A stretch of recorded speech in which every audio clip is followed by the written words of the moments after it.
Well, in the middle of a class, Kang Hansu and his classmates are suddenly transported to another world. They are summoned by a goddess to help save this world from the demon lord and his army of monsters. She promised superpowers for everyone and the chance to save thousands of innocent people. And when they defeat the demon lord, she will send them back home. Everyone, except our hero, agrees to her terms. But Kang Hansu firmly states that he wants to go back home, no matter what the goddess offers.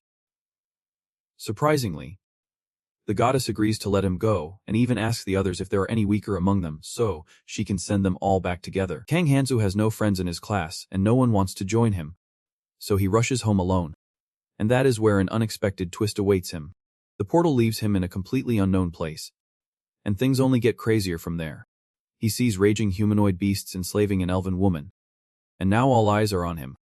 His malicious intentions are obvious from his behavior. And Hansu starts to panic, frozen in place. He knows he is completely screwed. So he does the only thing that makes sense in this insane situation. He runs away as fast as he can. Because if he does not, he is done for. All the students are teleported to a sanctuary city, Perglonia. The saint of the great temple welcomes the heroes who have arrived in the fantasy dimension. Several other gods are also present. She introduces herself and shares that she was waiting for all of them after receiving the oracle from the goddess. She teaches the students about another god, Alsus, a master of swords and prince of the sword master's kingdom, who will be their fencing instructor. The girls are excited to see him, captivated by his attractive appearance. Suddenly, the saint asks the director about the prince. The princess was about to speak, but at that moment, the princess arrives. She exclaims that she ended up falling asleep after drinking too much. The saint comments that Princess Etina's honesty is both a virtue and a flaw, advising her not to mention the latter. Suddenly, the princess faints. The heroes are shocked by this sight. Some of them compliment her on her beauty. Etena Ashmazen, the princess of the Archmazen kingdom, is also introduced as the heroes' magic instructor. The saint informs the heroes that Princess Etena, along with Prince Als, will help them. At that moment, Hanu, who had opened the status window and shared the information with the others, states that they will go through similar situations as they level up and improve their skills. He is watching closely and trying to understand his status window. He received the hero's blessing, which automatically translates languages. He perceives this as a cheat-like ability, but is concerned because many competitors received the same blessing. While watching, Cho asks the saint why the goddess instructed them to receive God's blessings and how they should proceed to do so. She explains that to receive a blessing, one must earn a god's favor, since each god has their own set of criteria. Suddenly, everyone is notified that a god is examining the heroes' bodies with a wicked smile. Everyone is surprised by this. The saint explains that each god has their own standards, but they are all looking for someone to defeat the great demon king. She also reassures them that the gods are indeed watching them, but warns that their attention won't last forever. She wishes them good luck. One of the students asks if it is possible to receive any blessing. The saint smiles and dismisses the idea, stating that she has no interest in dealing with trash. The students feel uneasy. Their adventure in the fantasy world, filled with hopes and dreams, is about to begin. Meanwhile, on the other side, Kango, for his life, is being chased by monsters. Kang, extremely exhausted, then stops to catch his breath. Suddenly, the monsters shoot an arrow in his direction. They are closing in with the intention of devouring him. Kang concludes that there is no need to overthink it. Creatures like these do not exist on Earth. He starts to believe that the goddess deceived him and never intended to send him back from the beginning. He resumes running, telling himself that if this is a fantasy world, there must be some kind of miraculous event to save him. At that moment, a status window suddenly appears in front of him. He is curious about why a hero is categorized in the curse category. He suspects this is a malicious attempt to get rid of him, and is still in disbelief for receiving such a penalty. He notices the automatic translation function, and realizes he might be able to communicate with them. He shouts to them, asking to discuss the situation. The monsters start screaming, surprised that the flesh is talking. Kang murmurs that he just wants to see his parents and pleads for mercy. Suddenly, an arrow hits him in the leg. He notices several fairies shooting arrows at the monsters. He believes a battle between these fantastic creatures has started and takes the opportunity to flee, overcome by pain. He vows he will never pray to the goddess again. Meanwhile, a god is watching him. He is suddenly notified that a specific god is spying on him. Kang decides he would rather die than pray to God. Suddenly, a specific god approaches him. He pleads, not understanding what is happening, but begs to be saved. He feels his body moving faster than his mind can process, responding to an unknown voice. He is informed that the god is questioning why he is alone. Kang is about to give an answer but hesitates, realizing he cannot tell the truth. He wonders if this voice belongs to the same goddess or perhaps one of her allies. Desperate, he pleads for salvation, overwhelmed by pain, and asks if any other god will intervene. He receives a notification that a specific god is skeptical, murmuring that it is unlikely any other god would be present. They add that it is probably good that the others are absent. Kang, in pain, then asks if the god is an outsider. The god is not familiar with the term outsider. Kang believes he made a mistake in his word choice, thinking that in his language it means someone who is outside the social circles. He fears that explaining this might bring a curse again. Instead, he says that an outsider is like a lone wolf wandering through the jungle. He is then informed that the god in question appreciates this definition. Kang, relieved, asks to be saved again. After a moment, the god asks if Kang is really a stranger. Kang, but he lies, claiming that he is also an outsider, explaining that his classmates were summoned to the temple, while he was left alone. The god seems confused by this explanation. Kang insists that it is common sense for one outsider to help another outsider. But now the god is suggesting that this does not apply to him since he is a god. After some reflection, the god decides to help the poor outsider. Using his power, the god magically removes the arrow from Kang's leg. Kang feels the intense pain completely disappear. His body also feels lighter. Grateful, he thanks the god. Then he notices his status window, which now displays outsider next to blessing. Curiously, he reads that something terrible will happen if the lone wolf leaves the desert. He gets confused by this message. Kang turns to the god and asks if by stopping being an outsider and becoming an insider, he will be judged. The god replies, emphasizing that they will only help an outsider. At that moment, the monsters begin to watch him as he escapes. Kang resumes running for his life, feeling that he is exempt from all statuses except death. Thanks to the god's blessing, his fatigue disappears and he no longer feels tired. Meanwhile, the monsters are growing exhausted and can't continue chasing him. Suddenly, one of the monsters throws a rock at Kang, but misses, and he keeps running. He silently thanks the god as he feels rejuvenated. Later, he receives another notification from the god, assuring him that he won't die from a mere rock. Kang expresses his gratitude. Finally, Kang reaches the edge of a cliff, and as the message suggested, he realizes that all statuses except death will be reset. He believes that as long as he is not killed immediately, even critical injuries will heal. In a moment of uncertainty, he asks the god if he would survive a fall from the cliff. The god responds by informing him that the height would be fatal if he fell. Concern takes over Kang. Meanwhile, the monsters are getting closer. Now, cornered with the cliff in front of him and the monsters behind, Kang decides to take action. He shouts at the monsters, offering them a proposal. He says he knows they are hungry, but there is not enough food for everyone. Instead, he offers a deal. Whoever catches him first will be able to feast on his delicious flesh. The monsters, excited by the idea of catching Kang first, rush toward him eagerly. Kang observes their fixation on his flesh and thinks to himself that, while he does not mind the attention, it is clear these creatures are obsessed. With a smile, he decides to fall off the cliff, dragging the monsters along in the chase. After a while, he opens his eyes and discovers that he has not died. His body feels crushed, but he believes it might just be his imagination. Slowly, he gets up, surprised to still be alive. Suddenly, a message appears, informing him that a certain god is impressed by the foreigner's incredible survival ability. Just as he processes this, one of the monsters approaches with the intention of devouring his flesh. Kang notices the creature's status window, Blue Moon Butcher, and deduces that his survival, despite lacking blessings, has made him an intriguing target.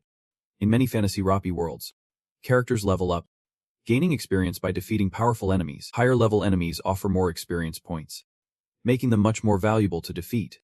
Kang picks up a nearby stone, using it to attack the monster and successfully kill it. Meanwhile, with the students, Santo informs them that leveling up and receiving blessings are two main ways to become stronger. A person can level up by gaining experience from defeating beings with status windows, or can receive blessings directly from the gods. Choi Kangman, confident in his abilities, decides to pray to the gods, asking for a blessing to increase his strength. As soon as he does this, the saint interrupts, reminding the students that receiving a blessing does not mean the process is over. The gods will be constantly watching them, observing their actions, and Bor raises her hand. looking confused, and asks if that means the gods will be keeping an eye on them all day. Every day. The saint nods her head in confirmation. Some students feel embarrassed by the idea that the gods might be watching them, even in their most private moments, like while bathing or taking care of their personal matters. At this point, the saint clarifies, addressing their concerns, and explains that the gods are not human beings. She asks them not to judge the gods based on human standards. Some gods, speaking through status windows, assure Yubor that they have no interest in observing such mundane activities. Suddenly, Junganraibal, as she is known, is chosen by the gods. They make it clear that they will grant better blessings to those they find interesting. Some gods express admiration for her actions and, as a result, she receives a blessing. She smiles with happiness. Although the students wonder what she will do with this new power, it becomes clear when the blessing manifests charm, a power that makes her body radiate a captivating fragrance, constantly increasing the chances of attracting the opposite sex. However, the saint quickly intervenes, instructing Jang to avoid using the charm blessing immediately. Jang protests, admitting she does not know how to stop the effect. At that moment, a certain innocent goddess expresses her displeasure at the impure nature of such a blessing. The saint, shaking her head, acknowledges that it is too late now, as Jang will face the consequences of her actions. The students are shocked to witness this turn of events.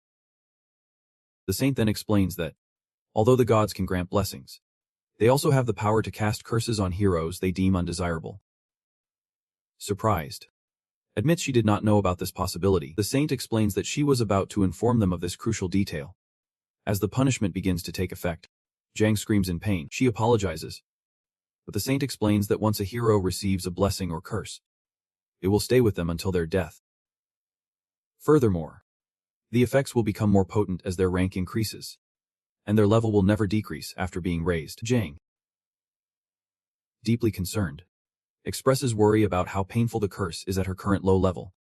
She fears that at higher levels the pain could become unbearable or even fatal. Athena approaches her, offering words of comfort and reassurance. She tells Jang not to give up, explaining that blessings can help offset the effects of curses. As Jang levels up and strengthens both her body and mind, the pain will gradually lessen. Meanwhile, Kang is still in the jungle, reflecting on why his level has not increased, despite having killed several monsters. He suspects it may be due to a curse, or because leveling up is inherently harder in this world. After a while, he seeks useful information from God. In his usual distant way, simply instructs Kang to refer to him as an outsider. Kang, a bit frustrated with the lack of useful guidance from God, decides to obey and asks once again. God gives a brief answer saying yes. Kang feels that besides the blessing, God is largely useless. However, he decides to keep the blessing, appreciating the one merit it offers. Despite wandering through the jungle for hours, he realizes he does not feel thirsty, hungry, or even tired. Suddenly, Kang senses that some monsters are approaching his position. He hides behind a tree, thinking that if he encounters a person here, it could mean trouble, as this land may be infested with monsters and devoid of any other humans.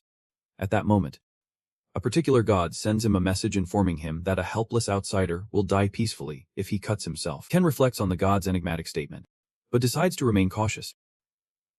The monsters, sensing the smell of blood, become disoriented and unable to determine which way to go. Kang, feeling more energized and now equipped with a knife that once belonged to the butcher Blue Moon, contemplates his next move.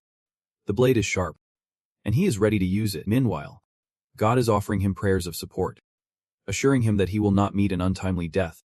Observing the nearby vines, Kang decides to cut them, and as he works, he feels God's presence watching him with cloudy eyes. He secures the knife in an improvised pocket before turning to God and asking if he is familiar with centrifugal force. Using the vine, Kang ties a stone to it and starts to spin the vine, preparing to show the monsters the power of science. He strains, and although he feels like the force could drag him down and make him fall, he stands firm. Whenever the blessing is activated, his legs stop shaking and his breathing calms. With renewed confidence, he throws the vine at the monsters, hitting them with the stone, while continuing to improve his control over the outsider's blessing. Kang soon realizes he no longer needs to worry about the little annoying things, like cuts or fatigue. As long as he avoids an immediate fatal blow, the blessing will automatically heal him. This realization allows him to keep fighting on the brink of death without fear. One by one, he takes down the creatures. However, Kang begins to notice their cunning tactics. They are trying to wear him down by dragging him into prolonged battles.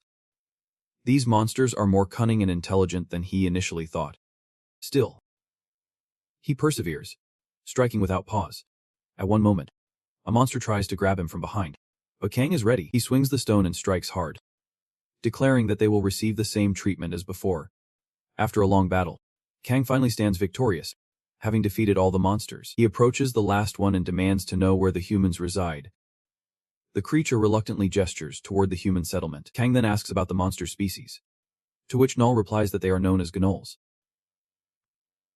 Without hesitation, Kang kills the creature with a final blow from the stone. He reflects that if the monsters had been honest with him, he could have spared their lives, but he never promised such mercy. Meanwhile, in the temple, Principal Sis informs the heroes that official training will start the next day. He explains that he will teach fencing while Princess Athena will be responsible for training in magic. He adds that the heroes are free to choose any path they desire. Suddenly, Choi raises his hand and expresses the desire to enroll in both training sessions. The principal acknowledges this request but warns that both lessons are demanding, and it might be too much for him to handle. Rue then questions the prince, asking if it would be acceptable for him to skip the lessons completely. Prince Als assures him that he is free to make his own decisions. Hanu, seeking more freedom, asks if it would be possible for him to leave the temple during his free time.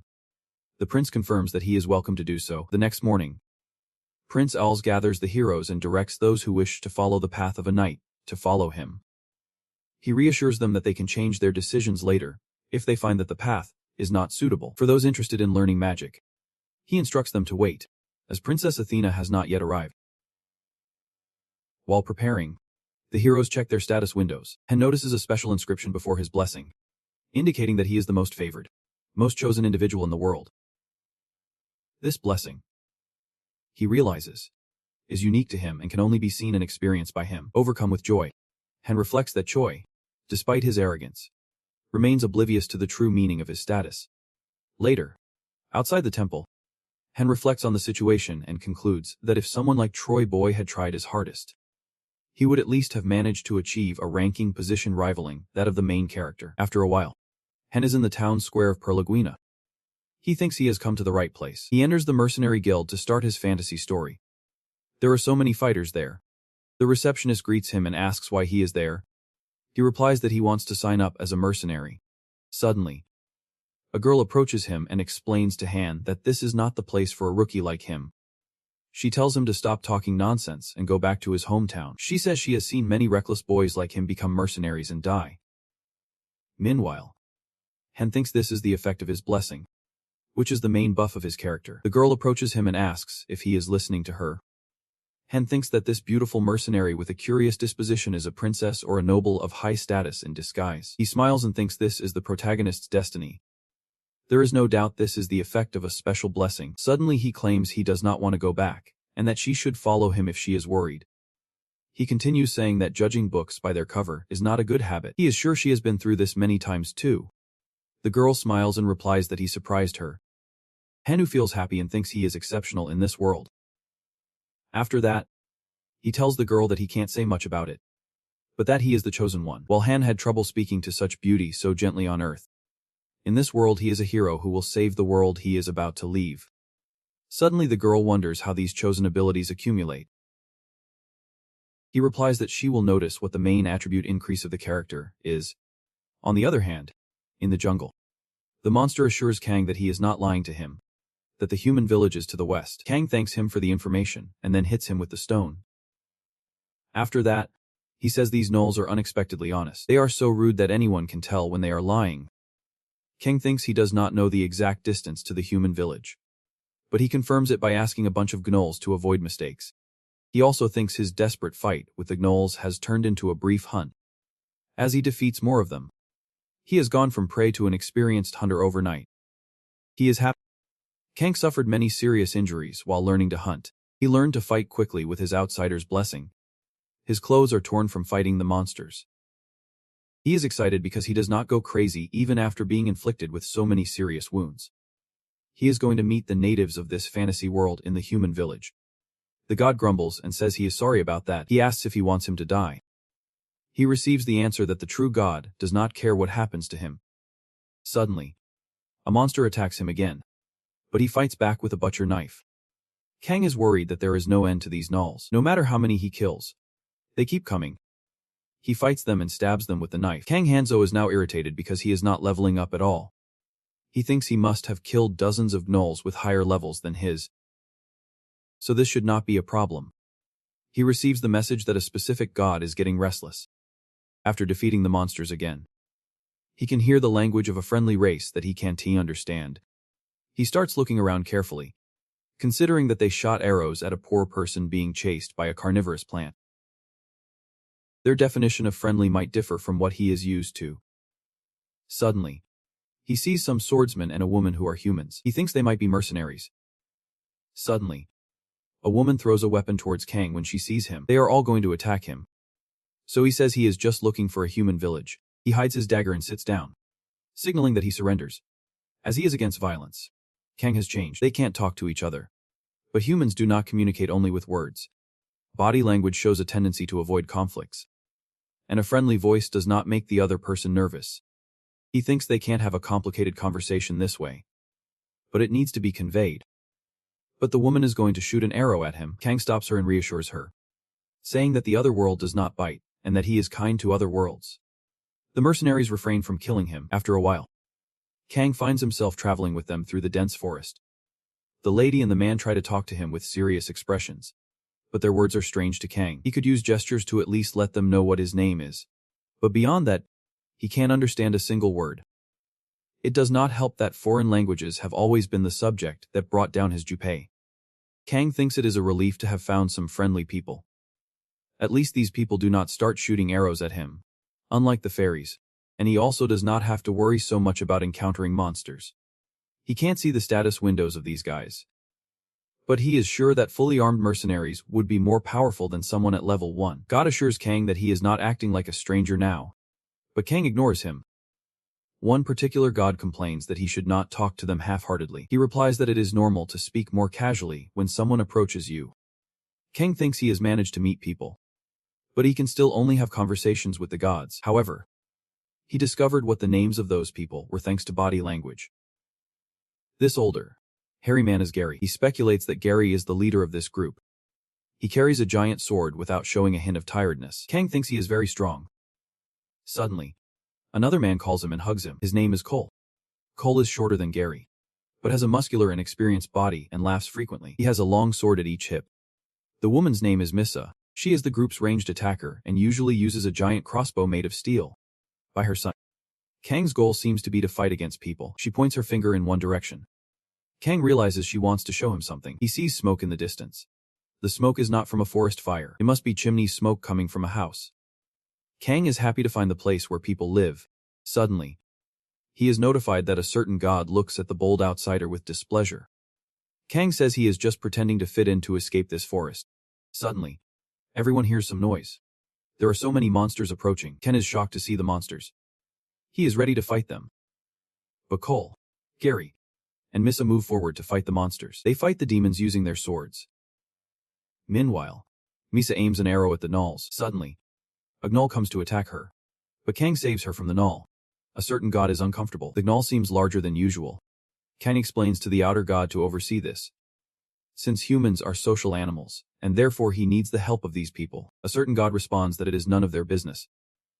Meanwhile, the gnoll is about to attack Kang, but he saves himself by moving at the speed of light. He kills the gnoll with the knife. The gnoll falls to the ground. Kang knows they are after him.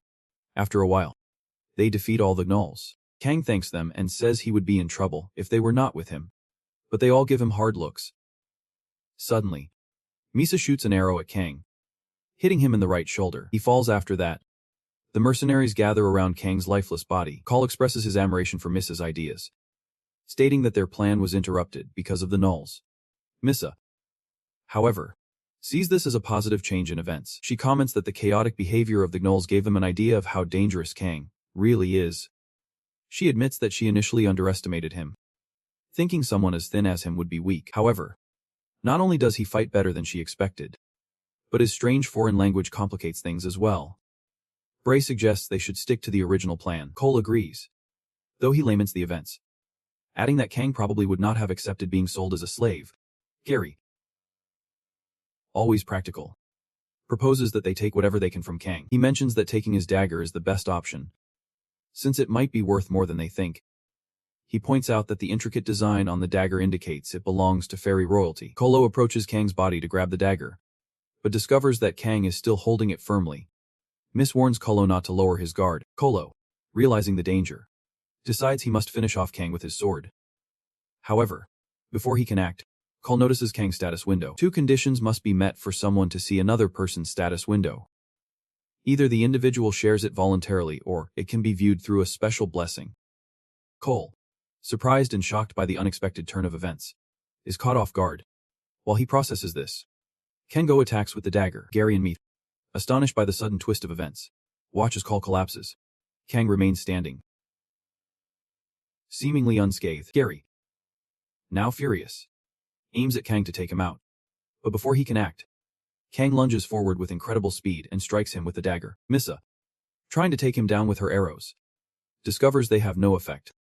A Kang unfazed pulls the arrows from his body with a smile. Misa, now desperate, pleads for her life, bowing before him in surrender. Kang murmurs something to her, but Misa cannot understand his words, and in an instant, he kills her. Afterwards, Kang changes clothes, feeling a sense of disbelief about what just happened. He reflects on how uncomfortable it is to think about the deadly weapon she shot at him. He shares this thought with God, feeling that it might have been appropriate, but the fact that it came from a woman left him uneasy. Meanwhile, God laughs at his unease. A certain God acknowledges that he respects the unusual preferences of the outsider, although Kang defends himself, clarifying that it was not a matter of preference. He explains that Misa was the only one with a physique similar to his. Kang also decides to take his arrows with him, believing they might be useful later. Meanwhile, back in the temple, Princess Itana apologizes to her students for her delay. She assures them that she will now start the lesson on the nature of magic. She informs them that for a long time, magic did not exist in the fantasy continent. The students begin to murmur among themselves. Some dismiss magic as nonsense, while others argue that it is purely practical, focused on real-world applications. A girl suggests that magic is simply chemistry, and Bora, irritated by the distraction, scolds the others for disturbing those who are trying to concentrate. Princess Itana, seizing the moment, states that magic is largely about talent and that familiarizing oneself with mana is essential. She admits that she shares an aversion to unnecessary theories, emphasizing that talent is the most important factor in mastering magic. The students, intrigued by her words, ask about the origins of magic. Princess Itana pauses, then explains that magic is a field where natural talent surpasses everything. She continues to observe that talent is often determined by lineage, although education and connections also play a role. She encourages her students to never forget these truths. Princess Itana introduces herself as Itana Ashmazen, the direct descendant of Zion Ashmazen, the 12th disciple and 3rd husband of the founder. She proudly states that her lineage is significant, as she carries both the bloodline and the connections that come with it. The curious heroes ask what this means for them. In response, Princess Ina explains that they are all connected to her through education, and that being her disciples will allow them to unlock their high potential. And Bora, feeling insecure, raises her hand and asks if someone without lineage or connections could become a magician. Itana confidently holds that it is indeed possible, but emphasizes that everyone starts with a strong advantage because of the connections they share with her. Excited, Itana walks towards Bora. Her excitement is palpable. She says that while she will explain the full details later, for now, Yor must come to the front. Holding her hand, she announces that from this moment on, Yubor will be her apprentice. The room falls silent, and Yubor looks visibly stunned. Itana further clarifies that she recognizes Yubor as her first apprentice. Jungmanon and Chokuman exchange surprised glances, shocked by the sudden turn of events. Princess Itana then instructs Yubor to create a magical elf. Yubor remains still for a moment, unsure of how to proceed. After a brief pause, Itana congratulates her, declaring that Yubor is now a full-fledged mage. However, Yubor seems perplexed, confused by the rapid changes around her. As reality starts to settle in, her status window updates, confirming her new title. Itana, with a small smile, admits that she forgot to mention something important. Those who become apprentices earlier in their training receive a greater transfer of talent. And B, still processing, realizes that a C-rank blessing has appeared with her learning. She expresses her observation, leading Itana to explain that the blessing received was precisely the talent mentioned earlier. With a thoughtful look, Bor reads the meaning of mage in her status window and hesitates. She then expresses a concern to Itina, explaining that without a father or master who possesses the magical blessing, she doubts she will ever truly become a mage. No matter how hard she tries, Itina looks at her and asks if she now understands why talent is so crucial. And Bor, nodding in understanding, confirms that she does. Princess Itina, pleased, acknowledges her question and offers a demonstration.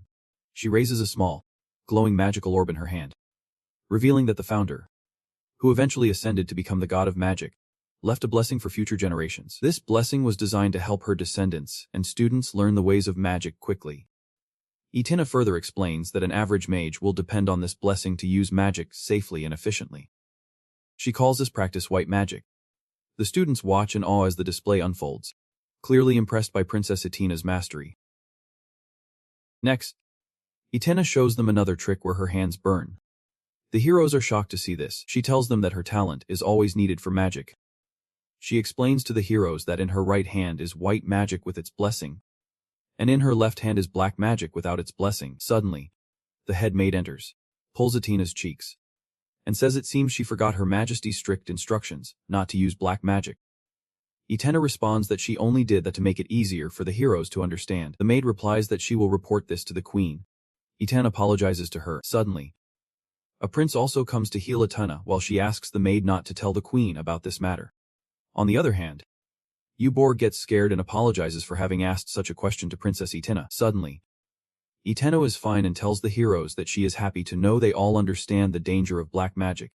Some heroes ask about black magic and if it is an evil power. She replies that black magic is not bad.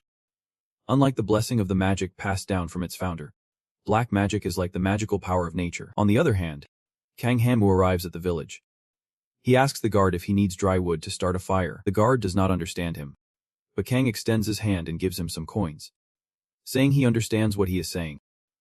He enters the village thinking that many armed people are running around, perhaps because it is in a forest with carnivorous plants. After some time, he takes a shower and dries off, saying that money is the best, as it allows him to befriend anyone, even if he can't talk to them. He receives a message that the god is uncomfortable. He replies that he is also feeling awkward, as he is taking a shower. He asks the god about gender and receives the answer that the god is now more uncomfortable. Kang says he will consider himself a man to protect his dignity. Suddenly, the god looks worried. Kang asks why he is scared. The god replies that it is a secret and hides in his heart. Suddenly, Kang hears some voices coming from outside the room. He shouts that he is taking a shower. Please, wait a moment. Someone outside says they understood. Kang puts on his clothes, feeling alert, and thinks that someone he can communicate with is outside the door. They can talk to each other.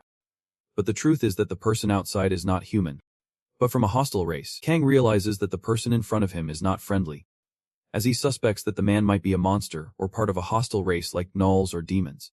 When the door opens, Kang sits on the bed, hiding his daggers, and invites the person to enter. When the door opens, Kang stops to see what kind of monster or person will appear. To his surprise, a human man enters. Kang asks what the problem is, and the chief replies not to worry, explaining that he is the chief of the village. He came to check after receiving a report about a traveler speaking a different language. Kang watches the chief closely, noticing that he seems young for someone in his position. The chief, using his observation blessing, manages to see Kang's status window, which makes Kang a bit uncomfortable. The chief suggests that Kang try to hide his status window, but admits that it won't work on someone like him, who has the blessing of observation. Then, the chief comments that he initially thought Kang might be a fairy infiltrating the village, but believes Kang must actually be someone from a distant land. He explains that the village has a complicated history with fairies, having lost their homes due to the greed of fairies. This eventually invaded human territories. Many people in the village lost their families to this conflict. The chief reveals that the village is essentially a stronghold established by people who came together for revenge. As a result, there are many mercenaries in the village, and most of the original complaints have disappeared over time. Meanwhile, God expresses frustration with Kang's current situation. The chief explains that the village is full of inexperienced individuals, newcomers, who came to gain battle experience. As the chief prepares to leave, he asks Kang one last question. He shows Kang a potion and says that since he dined earlier, it should have had an effect being mixed with a paralysis potion. However, the potion seems to have no effect. Kang, now suspicious, pulls a dagger in response. The chief, impressed, explains that the potion had no effect because Kang, like the fairies, has high resistance to potions. He reveals that the potion is a spell designed for situations like this and explains that this resistance to potions cannot be broken even by something like the invisible rope he possesses. When the chief takes the dagger from Kang, Kang is shocked. The chief states that Kang's situation is unfortunate, but it is not his fault. God warns Kang that they are trying to alert him. Kang's unease grows as the chief's intentions become clearer. Later, the chief tells him that even though the villagers are angry with the Gnines, believing they are responsible for the loss of their families, the truth is that the nuns are also victims. The real culprits, according to the chief, are the fairies who turned the two sides against each other by taking the Nin's land. The chief reveals his own curse, calling Dil Karma the one who carries the truth. His name is Crimson and he is at level 16. He carries the fairies' curse, which means he is the sworn enemy of the fairies. As a result, his life and youth have been shortened. Confused, Kang asks if the goddess gives these curses. The chief replies that this curse is a result of the accumulated grievances from the fairies he killed. Comparing it to a proud scar, Kang realizes that each curse has its own unique condition, and this is a direct consequence of the chief's actions. When Kang denies being a fairy or having any particular disdain for them, the chief becomes more aggressive. Placing the dagger to Kang's head, he tells Kang that he changed his mind after seeing his dagger and asks where he got it. Kang simply lies and claims he killed a fairy who shot an arrow at him. He also tells the chief that they may have a common enemy, the fairies. Crimson seems impressed, commenting that Kang's skills are remarkable if he really killed a real fairy. However, Kang remains unaware that the fairy he killed was of royal status. Crimson smiles and says that despite Kang's apparent ignorance, he is in quite a complicated situation. Kang begs the boss to spare his life, but Crimson says it is a shame. Since Kang saw his status window, he reveals that he is a wizard without the magic blessing, a lone wolf running through the jungle. Crimson, enigmatically, adds that Kang will never be able to run through the jungle again. In the meantime, prays for Kang's luck in the afterlife. Crimson, demonstrating his own dark magic, makes a woman fall to the ground, placing his foot on her body and asserting that he is a dark wizard who must sacrifice others to prolong his life. He smiles and explains that, although the fairy curse may consume him, he can keep fighting against it by using sacrifices to extend his life. Crimson tells Kang that he will sacrifice him painlessly as a reward for caring about the fairy royalty. Kang, maintaining his composure, smiles and sarcastically responds that the boss is very generous, despite his apparent malicious intentions. Kang can end up being kicked to the curb by a god with a rotten personality. But that is not the worst. He can still keep chattering. He calls the boss Crimson and asks if he wants to beg for his life. Kang responds that he won't. Crimson insists that he continues expressing his desire to hear his last words. Meanwhile, something irritates him, and he quickly kills them with his rope. Kang remains terrified and silent after that. Crimson wants to know what Kang wishes to say. In contrast, Kang reflects that the boss's actions seem abnormal, or maybe he is showing all of this on purpose, aiming to be recognized as someone on the side of justice. Kang confesses that it has been a tough journey, with no one recognizing his efforts. Crimson smiles and acknowledges it. It seems he understands him. Kang responds that it is because he is an outsider. Crimson replies that being an outsider means being a lone wolf wandering through the jungle. Kang realizes that Crimson is also an outsider. Meanwhile, the god murmurs that Crimson is definitely not a stranger. Kang also disagrees, but believes he managed to put himself in his shoes. Crimson smiles again and confides that he likes Kang, stating that as an outsider, he should continue being a lone wolf. Kang ponders his strange logic, thinking that initially Crimson expresses liking him for the greater good, but now he wants to kill him to preserve his status as an outsider. Kang is uts. Crimson tells him that this is a happy day, as he finally finds someone who understands his great mission. Kang thinks he has gotten himself into the worst possible situation. He is scared. After that, some people hang with the chain. Crimson watches them. He approaches the boy and says he should come with him, as he has been in a bad state lately. The boy says something to him in another language. He replies that his friend needs to keep living and entertain him, so he won't kill her. After that, he pulls him down. The boy falls into the formation made by Crimson. He begins his dark magic and calls for his mother for life. He asks her to allow him to have the remaining life of this fairy. The magic circle starts to glow. The boy, in the process, is visibly terrified. Crimson assures him that if he surrenders to him, he will soon reunite him with his companion. He grabs the boy by the hair, warning him that he has already witnessed the consequences of rejecting his mercy. Meanwhile, Kang reflects on what happens to the boss. He speculates that the boss rejuvenates by absorbing the fairy's life force. After a brief pause, Crimson declares that his spell is a success. Kang responds by saying that he does not look any younger. Crimson explains that it is because he is not human. He admits that he does not sacrifice fairies to prolong his life, and does not know how many fairies and travelers he has killed. Kang comments that the fairy's curse is tragic. Crimson takes off his clothes, revealing something that intrigues Kang about what he is doing. But he is shocked to see that Crimson is a gnoll. Crimson openly identifies as a gnoll. Kang, filled with fear, wonders if Crimson could be a half-breed. Crimson boasts about the remarkable combination of two races that harbor deep resentment against the fairies. He smiles, saying that he will soon take revenge using his human intelligence and gnoll physique. Crimson claims that his dark magic is supreme. Kang questions how he seeks revenge by hunting fairies with the power of the fairies. Crimson approaches him and tells him not to worry about trivial things. He then starts to teach Kang about the outsiders and reveals his true identity. He grabs Kang, stating that he will forget him and make good use of his life. Kang, trying to understand, sarcastically replies that Crimson has been so helpful to him. Kang then asks if Crimson still wants to kill him. Crimson coldly responds that it is because Kang is an outsider. Kang feels a wave of anger and realizes that today he learned there is a truly dangerous stranger. He believes that this moment is his turning point of fate. On the other side, in the temple, Princess Itena Artmason, renowned as the genius of the magical kingdom of Artming, admires the efforts, even though it is royal status, which takes up a lot of her time. She does not need to try hard because of her immense talent.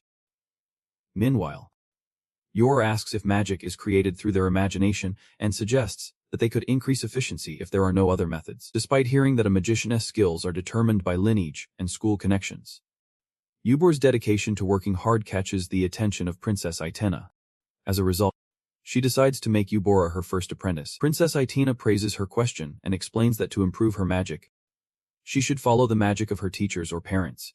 She then demonstrates some magic with rats, surprising the heroes. Princess Itena believes that thanks to the talent passed down from her ancestors, the members of the Realmsen family are able to use exceptional fire magic generation after generation. She then shows them an ice rabbit, her unique magic, and asks if anyone wants to try. Everyone eagerly agrees, and Bor steps forward. However, the magic does not work well for her, and Princess Itena explains that it is because Bor is still getting used to it. She reassures her by saying that with more experience, Bor will be able to create the magic easily, and Bor thanks her for the explanation. Suddenly, jumps up, asking Princess Itena if anyone will like her since she does not receive a blessing. The other students start shouting that they need a blessing and complain that Princess Itena is being unfair, treating everyone the same. After thinking for a moment, Princess Itena asks which hero wants to be her second apprentice. All the heroes shout in unison that they want to be your second apprentice. The students, now anxious, start begging for your attention. However, with a single phrase from the princess, the alliance crumbles as the students begin to fight among themselves. Princess Itena then tells them to inform her of who wants to be her second apprentice, and Bora asks if this is done intentionally, but Princess Itena is confused by the question. Then, Princess Itena concludes the lesson, telling them that unique magic, like her ice rabbit, can only be obtained after countless trials, errors, and practice, and Bora then speaks, comparing it to black magic. Princess Itena, shocked by the comparison, tries to explain that black magic differs from white magic, and Bora asks if it is impossible to practice black magic alone continuously, and Princess Itena, looking concerned, explains that black magic requires sacrifices every time it is used. Meanwhile, Kangro from a magical formation created by Crimson is deeply worried about being captured by this crazy man. Crimson, sensing Kang's hesitation, demands that he declare he will give his life to him. Kang realizes that consent for the sacrifice is essential for black magic, and despite being physically restrained, he knows he is not Crimson's property. Crimson tells him that their conversation is over, and that Kang must declare now that he will surrender. Kang, fearing for his life, thinks of a way out and asks to see Miss one last time before he dies. Crimson asks why he seeks her, and Kang replies that she is his lover. Crimson the skeptic, remember that Cole is Miss's lover. Kang, honestly responding, admits that Cole is his ex-boyfriend. Crimson demands proof that Kang is really his lover. Kang, without hesitation, suggests that Crimson smell his body to confirm the scent of Misa. Crimson, after smelling him, recognizes that the scent unmistakably belongs to Misa, confirming that they must have been lovers. Crimson, thinking that if Misa disappears, Both Gary and Cole will become suspicious. Starts to plot. Kang, internally relieved, is impressed by Crimson's frightening intelligence. Crimson then asks if Kang has any other desires. Kang, seizing the opportunity, asks to be released until he can find Misa, and then he promises to declare that he will give his life. He agrees to the deal and grins in a threatening manner. Suddenly, Kang feels a dark, overwhelming energy, his body consumed by pain, and he realizes that Crimson's words about not making him suffer were a lie. Crimson says goodbye, stating that he will tell Misa that Kang went far away. Kang, remembering that Misa was the one who left first, responds that it will be hard for Crimson to explain this to her. Crimson is surprised, and at that moment, Kang lunges forward and punches Crimson directly in the face. Crimson boils with rage, accusing Kang of deceiving him. Kang, still defiant, retorts that he believes it was Crimson who deceived him, having promised a painful death. Instead, the unbearable pain almost drove him insane, and he warns that such torment can turn a close ally into a deadly enemy. Crimson is stunned by Kang's resilience. Kang, with a sly smile, promises to tell Crimson everything when he is dead. When the magical restraint is lifted, the god resets Kang's lifespan and the magical formation dissolves. Crimson, now furious, growls in frustration. Unfazed, Kang reminds him of the deal. If he survived, he would be freed, and Kang expects Crimson to honor that promise. With determination, he grabs a dagger and demands that Crimson fulfill his part of the deal. Kang then cuts the chain of one of the captive girls, freeing her. The girl, weakened, is shocked, but Kang supports her and starts to move away. Crimson stops him, reminding Kang of his previous warning. Kang, knowing that Crimson had not harmed him before, concludes that finding someone who is already dead was a futile effort. In a fit of rage, Crimson declares that as long as Kang releases the lifespan granted to him, the promise no longer holds. Crimson releases his demonic energy and uses magic to grab Kang's legs. Kang, a bit concerned, prepares himself. Crimson expresses his disappointment, telling Kang that it would be wise to give up his hope for a painless death. Kang, however, smiles unfazed and replies that it is too early to give up. Crimson mocks Kang's confidence. But then, without warning, blood spills from Crimson's mouth. The boss's strength begins to wane. Kang observes the change, realizing that since he hit Crimson with black magic, the boss's powers had been weakening. Crimson, now desperate, demands to know who Kang really is. Kang, with a challenging smile, replies that he is an apostle of an outsider. When Crimson approaches death, Kang feels a wave of anticipation. He sees this as his chance to gain experience points by defeating the level 16 boss. He plans to escape once and for all. He says goodbye to Crimson, but the Null, now manifesting in Crimson's body, curses Kang, vowing revenge for destroying his dream. Crimson lunges at Kang in a final attempt to kill him, slicing Kang's chest with his sharp, brittle claws. Crimson mocks, claiming that this power is not swordplay, but a special ability he kept hidden to hunt fairies. Despite the wound, Kang calmly states that it is a shame, but not fatal. To the Gnoll's shock, Kang's wounds heal rapidly. Kang, unfazed, explains that it was a close call. Crimson, now weakened and exhausted, tries to escape. However, the girl grabs his foot, preventing him. Crimson growls at her to let him go. But before he can escape, Kang appears and swiftly decapitates Crimson. Although Kang knows this victory is not definitive, there is still another authority to face. Kang, having dealt the final blow to the Gnoll inside Crimson, watches as the Gnoll dies, screaming in pain. Kang stands firm, as an unseen observer expresses sadness for Crimson's fate. With Crimson's tyranny now crushed, Kang frees the many fairies the boss had captured, calling the villagers to help. With the situation nearly resolved, Kang leaves the area. A month later, Kang finds himself wandering the jungle again. Without warning, fairies attack him, forcing him to jump off a cliff to escape. On the other side, there is a childish fight in the temple over the learning issue, but many wizards aspiring to become masters show up in droves. The situation is quickly resolved, as numerous wizards chase an honorable title of hero master. Princess Athena tells the heroes that magic needs to be visualized in their minds, so concentration is important. The heroes are practicing magic while creating a fireball. Suddenly, a student asks Princess Athena about the mathematics of magic. She replies that there are no such rules in magic where mathematics applies. After a while, the student asks the hero if he uses addition or subtraction when creating that fireball. She tells him that he can use magic because he has a master who can create fire well. He responds that he does not believe that because he is sure he could quickly become an archmage with modern knowledge. Suddenly, the masters arrive. One master tells Princess Athena that she described something incorrectly to the heroes. He tells the heroes that it is true that mathematics is applied to magic. The heroes are surprised. The master explains that since Princess Athena used a fireball as an example, he will continue with a related explanation. He says that the princess, who has only learned the theory, may not know this, but they have been applying mathematics to increase the efficiency of magic. Meanwhile, another magic master arrives and shows them a magic ball in the air. The other master tells them that they should avoid wasting mental energy unnecessarily in a war. He says that when they launch the fireball, the angle is critical. He says they also need to consider the direction and speed of the wind. Suddenly, an explosion happens in the air. The boy is happy to receive his answer from the masters. After that, the master tells them that practical battle magic will also help the princess. Princess Athena expresses her interest in learning it. After some time, the heroes are with the other wizards. Meanwhile, practical magic is being taught by exceptional wizards in the field. With the guidance of excellent masters, the heroes quickly learn the magic. Suddenly, a storm occurs. Fairies are sitting in a room. One is injured and another is applying medicine to her hand. The injured fairy is Espresso, the servant of the fairy princess. Her colleague apologizes, saying that the only thing she can do for her is relieve the pain with medicine. On the other hand, a miracle from a saint could help her recover. But there is no way either of the only two saints in the world would perform a miracle for a mere fairy who is nothing special as royalty. Her companion prepares to leave and tells her that they will capture that human, so she should rest easy. And Espresso thinks this might be the work of Chief Crimson.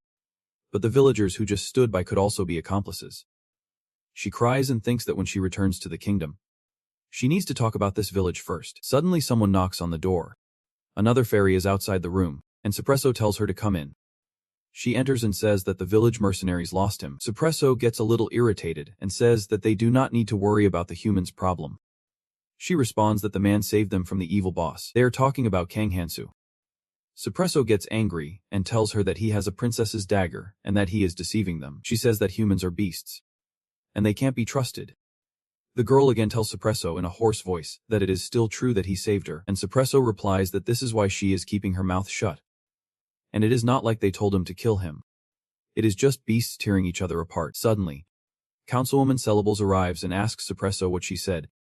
The other fairy approaches Cellables to support her, as she seems unwell. Cellables is a royal fairy whose name means only the sacred in the ancient Lang language. Despite being of royal descent, she has eternal life. She was a toy that Chief Crimson especially valued. She was also the one who was trapped in the basement the longest. Cellables starts to cry and says that Kang could have escaped on his own, but he freed her. Espresso tells her that she knows he is after her eternal life. Cellables asks if she knows that their savior used the pact of black magic. Meanwhile, Kang Hansu is using pact violation. Anyone who violates a pact must return as much as they took. The chief ends in self-destruction after underestimating Kang's life, and Espresso tells Cellables that she remembers when she used to run carefree in the palace. But now it is a distant memory of the past. She cries. Cellables tells her that is why she needs to go find him. The fairy tells her it is dangerous because her condition is worse now. After that, Cellables leaves. Meanwhile, God is listening and watching them and then slowly exits the scene. After a while, God arrives in the jungle. He approaches Kang. He is a bit stressed because he fell off the cliff. Meanwhile, in the temple, Prince Alsace is with the heroes who want to become sword fighters. The students are surprised to see they are having a sudden break for tea. He takes all the students to the banquet hall. After some time, everyone sits at the dinner table. Prince Owls tells them to toast to the heroes who chose the path of the sword fighters. The knights cheer and applaud. The heroes are startled to see their fans' enthusiasm. After that, Prince Owls tells the students that he will do a simple demonstration to enhance their understanding. He asks the commander for a duel. The commander agrees and prepares. Prince Alesis tells them that first they will demonstrate the fencing that everyone knows. He asks the commander to limit his fencing skills. After that, they begin a duel. Prince Owls attacks the commander while he is retreating. Prince Owls attacks quickly, and the heroes are impressed to see them. Prince Ozes thanks the commander for the sword dance. After that, Prince Ozes says he will now show everyone the authentic fencing that everyone will learn. An energy is released from the sword of Prince Ozes. The commander's sword also releases energy. They both prepare again for the duel. They begin their second duel, and the light from their energies is intense as they clash in a single strike. The commander's sword breaks, and he is defeated. The prince appreciates the commander for his skills. Meanwhile, the heroes are curious about what just happened. Prince Owls tells them that the power cut through any opponent's defense in one strike is called fencing. He tells them to forget about the Demon King, because they can even defeat the armored cavalry with imitation strikes. One of the heroes says that it seems fencing is about seeking efficiency. Prince Elias tells them that they understood, so he will begin teaching fencing. He asks them to take a sip of the tea placed in front of them. They all drink, but find it tastes terrible. Prince Alsace tells them that a warrior's blessing is necessary to learn fencing. He explains that the tea is a remedy, a practical method to obtain the blessing quickly and safely. He adds that they should get used to the taste. They all drink their tea. Choi Kangmin drinks and asks for another cup of the remedy. Principal Sissel says it is better to grab some snacks, and asks the commander to serve another cup of tea for Cho M. Meanwhile, in the jungle, Deuce and Kang are sitting in a tree. Kang thinks there were no gnolls to lessen the impact. This time he feels relieved that there is a forest right under the cliff. He believes that the mercenaries who persistently chased him have left the village. He thinks he would have been caught defenseless if the bribed guard had not opened the village gate. Suddenly, some gnolls arrive and see Kang in the tree. Kang watches them as they greet him friendly. He finds it ironic to trust gnolls more than humans or fairies. After that, he jumps down and kills the gnolls with a single blow. Kang says it is easy since there are only 3 gnolls. He tells God that his body seems to be more elegant than before, and is curious about it. He checks his status window but realizes nothing changes. Suddenly, he notices that the dividend is now 3.43. He asks God what that means. God smiles at him and advises that the bigger, the better. Kang gives him a strange look, and thinks that for the first time he is hearing something valuable from God. Meanwhile, one of the gnolls is still alive. Kang approaches him and says he wants to ask something. He mentions that he is in quite a crazy state because of the fairies. The gnoll is happy to hear about the fairies because he wants to eat them. Kang thinks the solution he found is the gnoll's fencing. He believes he is too weak to take revenge on the goddess, even if he reaches level 2. He decides it is better to imitate the fencing that only gnolls can use. As the chief said, this will at least make him stronger than he is now. After that, he asks the gnoll about his red eyes and the power of flesh. Kang wants to see the power of beef. He thinks that the fencing of the gnolls is the power of meat. But the information he has is not enough. He says he needs to research the gnoll ecosystem to ensure that his revenge is smooth. On the other hand, in the dining hall, the principal tells the heroes that talent is needed for magic. But anyone can learn fencing if they have time and money. Meanwhile, the heroes need to keep up with this lesson. Suddenly, Choi Kangmin asks for another cup of medicine. The principal tells him to stop drinking for today, as efficiency can be reduced if he drinks too much. Choi thinks he needs to get stronger as quickly as possible, because he is different from the others. The principal approaches him and advises that it is better to rinse his mouth with a little honey tea. He says consistency is essential and drinking 1 cup a day, or even 2 is fine. If he gets greedy, it could have the opposite effect. Choi smiles and replies that 2 cups a day will benefit him. After that, the principal explains that the warrior's blessing won't establish itself quickly. Just like a baby can't become an adult overnight. Choi looks shocked to hear this, but suddenly receives a blessing called determination. This means he becomes stronger and more powerful the longer he fights. But the effect resets if he is defeated or if his will to fight breaks. Choi is surprised but happy. Prince Owls congratulates him and says he now expects a lot from him since he received the blessing of the god of battle. Choi replies that he is flattered. After that, the leader tells them that he will show how to hide their status. On the other side, a gnoll named Fang is eating his prey in the jungle. Kang is watching him. It has been a few days since he started following the gnolls to observe the power of meat. Suddenly, Fang notices and charges at him to attack. Kang escapes and realizes that the gnoll tries to hunt him whenever he gets a chance. After defeating Funk, Kang observes that he still feels very weak. Kang checks Fun's status window and discovers that his name is Fang and he is level 6. Kang asks if he really is a level 6 player. Fang responds by flexing his biceps, proudly saying, "Fairy meat," as an explanation. Kang realizes that Fun is referring to eating fairy meat, which supposedly grants power. He asks Fun why he is still weak despite having hunted 2 fairies. Funk looks sad and insists that he is strong. Kang punches him again. Over time, Kang begins to learn about the characteristics of the gnolls. Fungli points in the direction of the fairy village, where Kang was ambushed before. Kang starts to confirm that the chief's claims were not illusions, but true. While traveling, Kang catches a rabbit and eats it. He notices that the gnoll's body starts to change too. Funk's strength begins to increase every time he eats. Kang thinks this method is simpler than the chief's dark magic, which stole life force, although its effectiveness is reduced. After eating the rabbit, Kang asks Fang if he is satisfied now.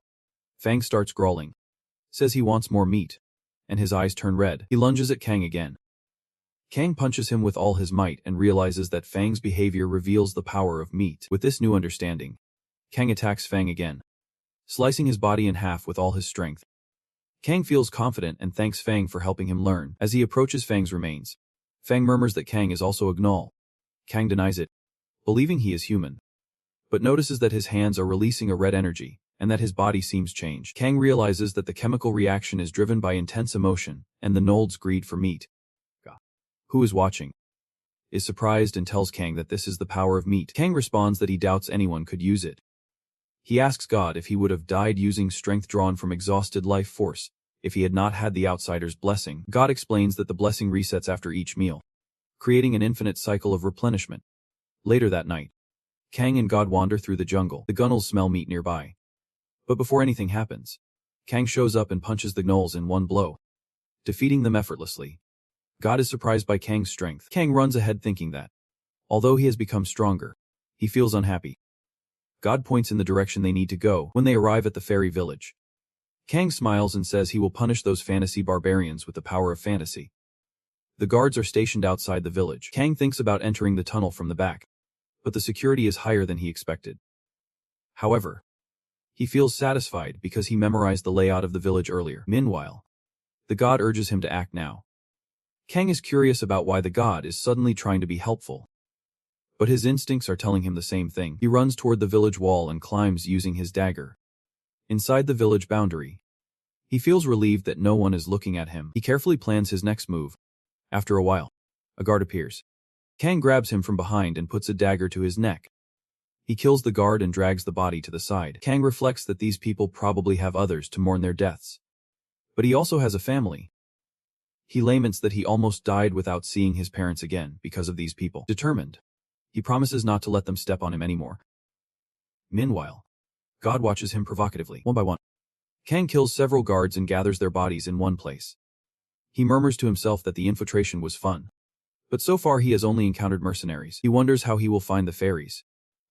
He argues that both fairies and humans should have to use the bathroom, but wonders why he still has not seen any fairies. God mocks Kang's late realization. Kang tells him not to be mean. Suddenly, he hears voices. Some humans have captured the fairies. Kang finds this development exciting.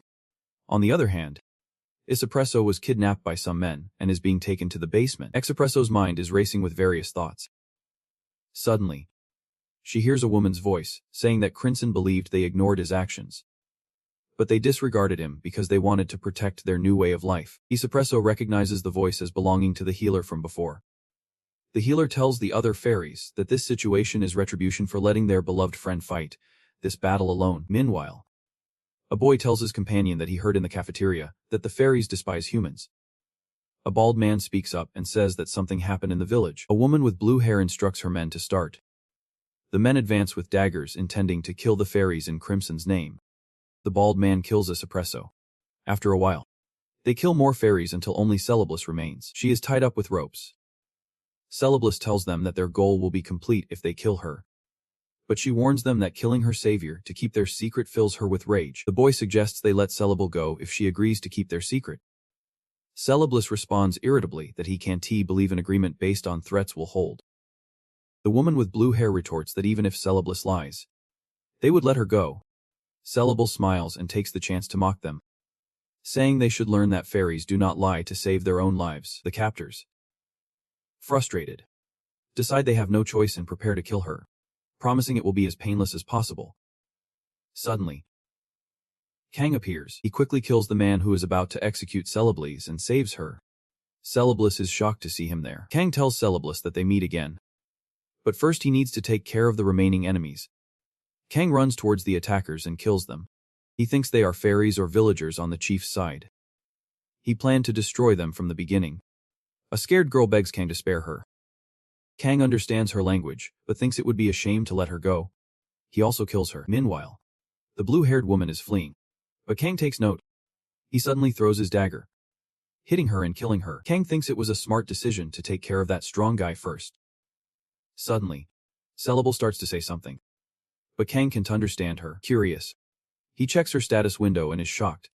She is level 12. He has never seen another person's status window before and wonders if she showed it on purpose. Kang realizes that Sellable has 3 blessings, all of high level. One of her blessings is Beast Tamer, which slightly enhances the abilities of animals someone has tamed. Kang thinks that although this blessing is high level, it would be useless without animals. He suspects there is only one reason she would deliberately show her status window to him. Kang tells her that he knows her name is Sellable. She smiles at him upon hearing that. Kang, probably because of his blessing as a stranger. Meanwhile, God is angry with Kang. Kang sits and comments that he knows he won't remain a stranger if he is punished. Sellable seems surprised by his words. Kang thinks that Sellables might be a lucky fairy, although he initially planned to kill all the fairies.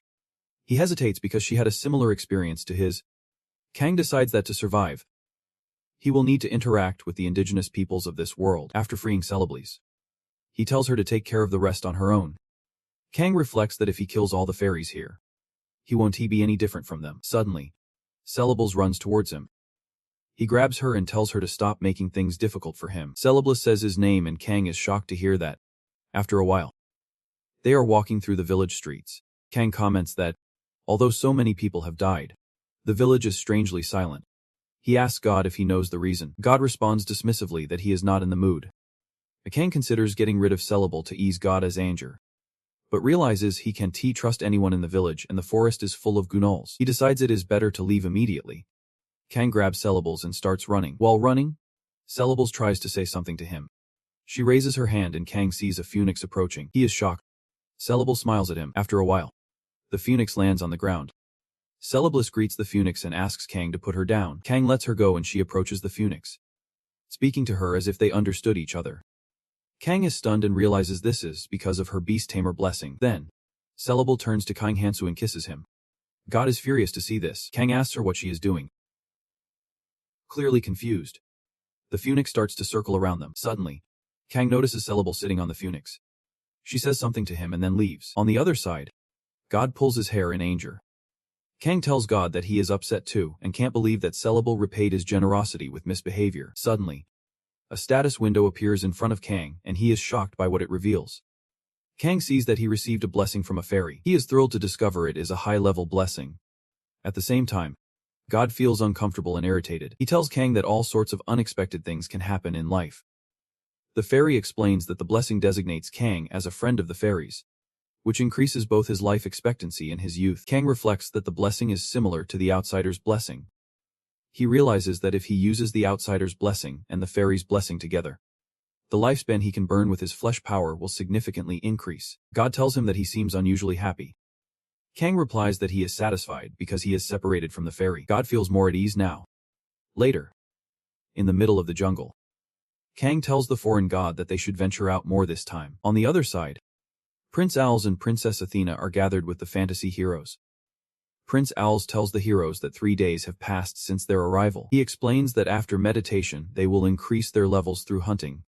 He reassures them not to be scared, as the night orders will attract monsters for their first hunt. Princess Athena encourages the heroes and tells them that blessings are an absolute necessity for mages. She explains that when their blessing levels and statuses increase through hunting, their competence will also grow. The heroes, encouraged by her words, are excited and ready to hunt. Suddenly, a hero notices a slime. The group prepares to attack it, but Princess Athena and Prince Owls intervene.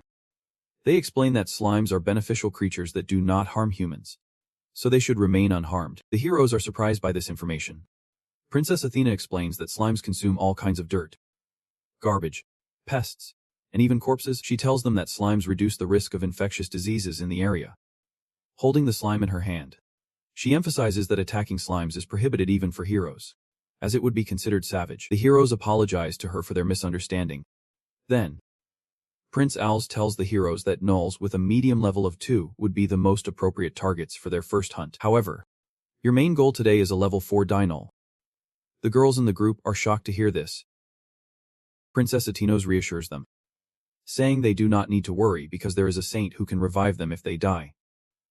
Suddenly, Principal Sis adds that with the people they have today, they could even handle medium level 6 orcs. He intervenes to support Princess Athena, backing up her words. After a while, The hunt begins. The students find the gnolls and are shocked to see them. Kamen is excited because he finally has a target to fight. He attacks the gnoll but misses.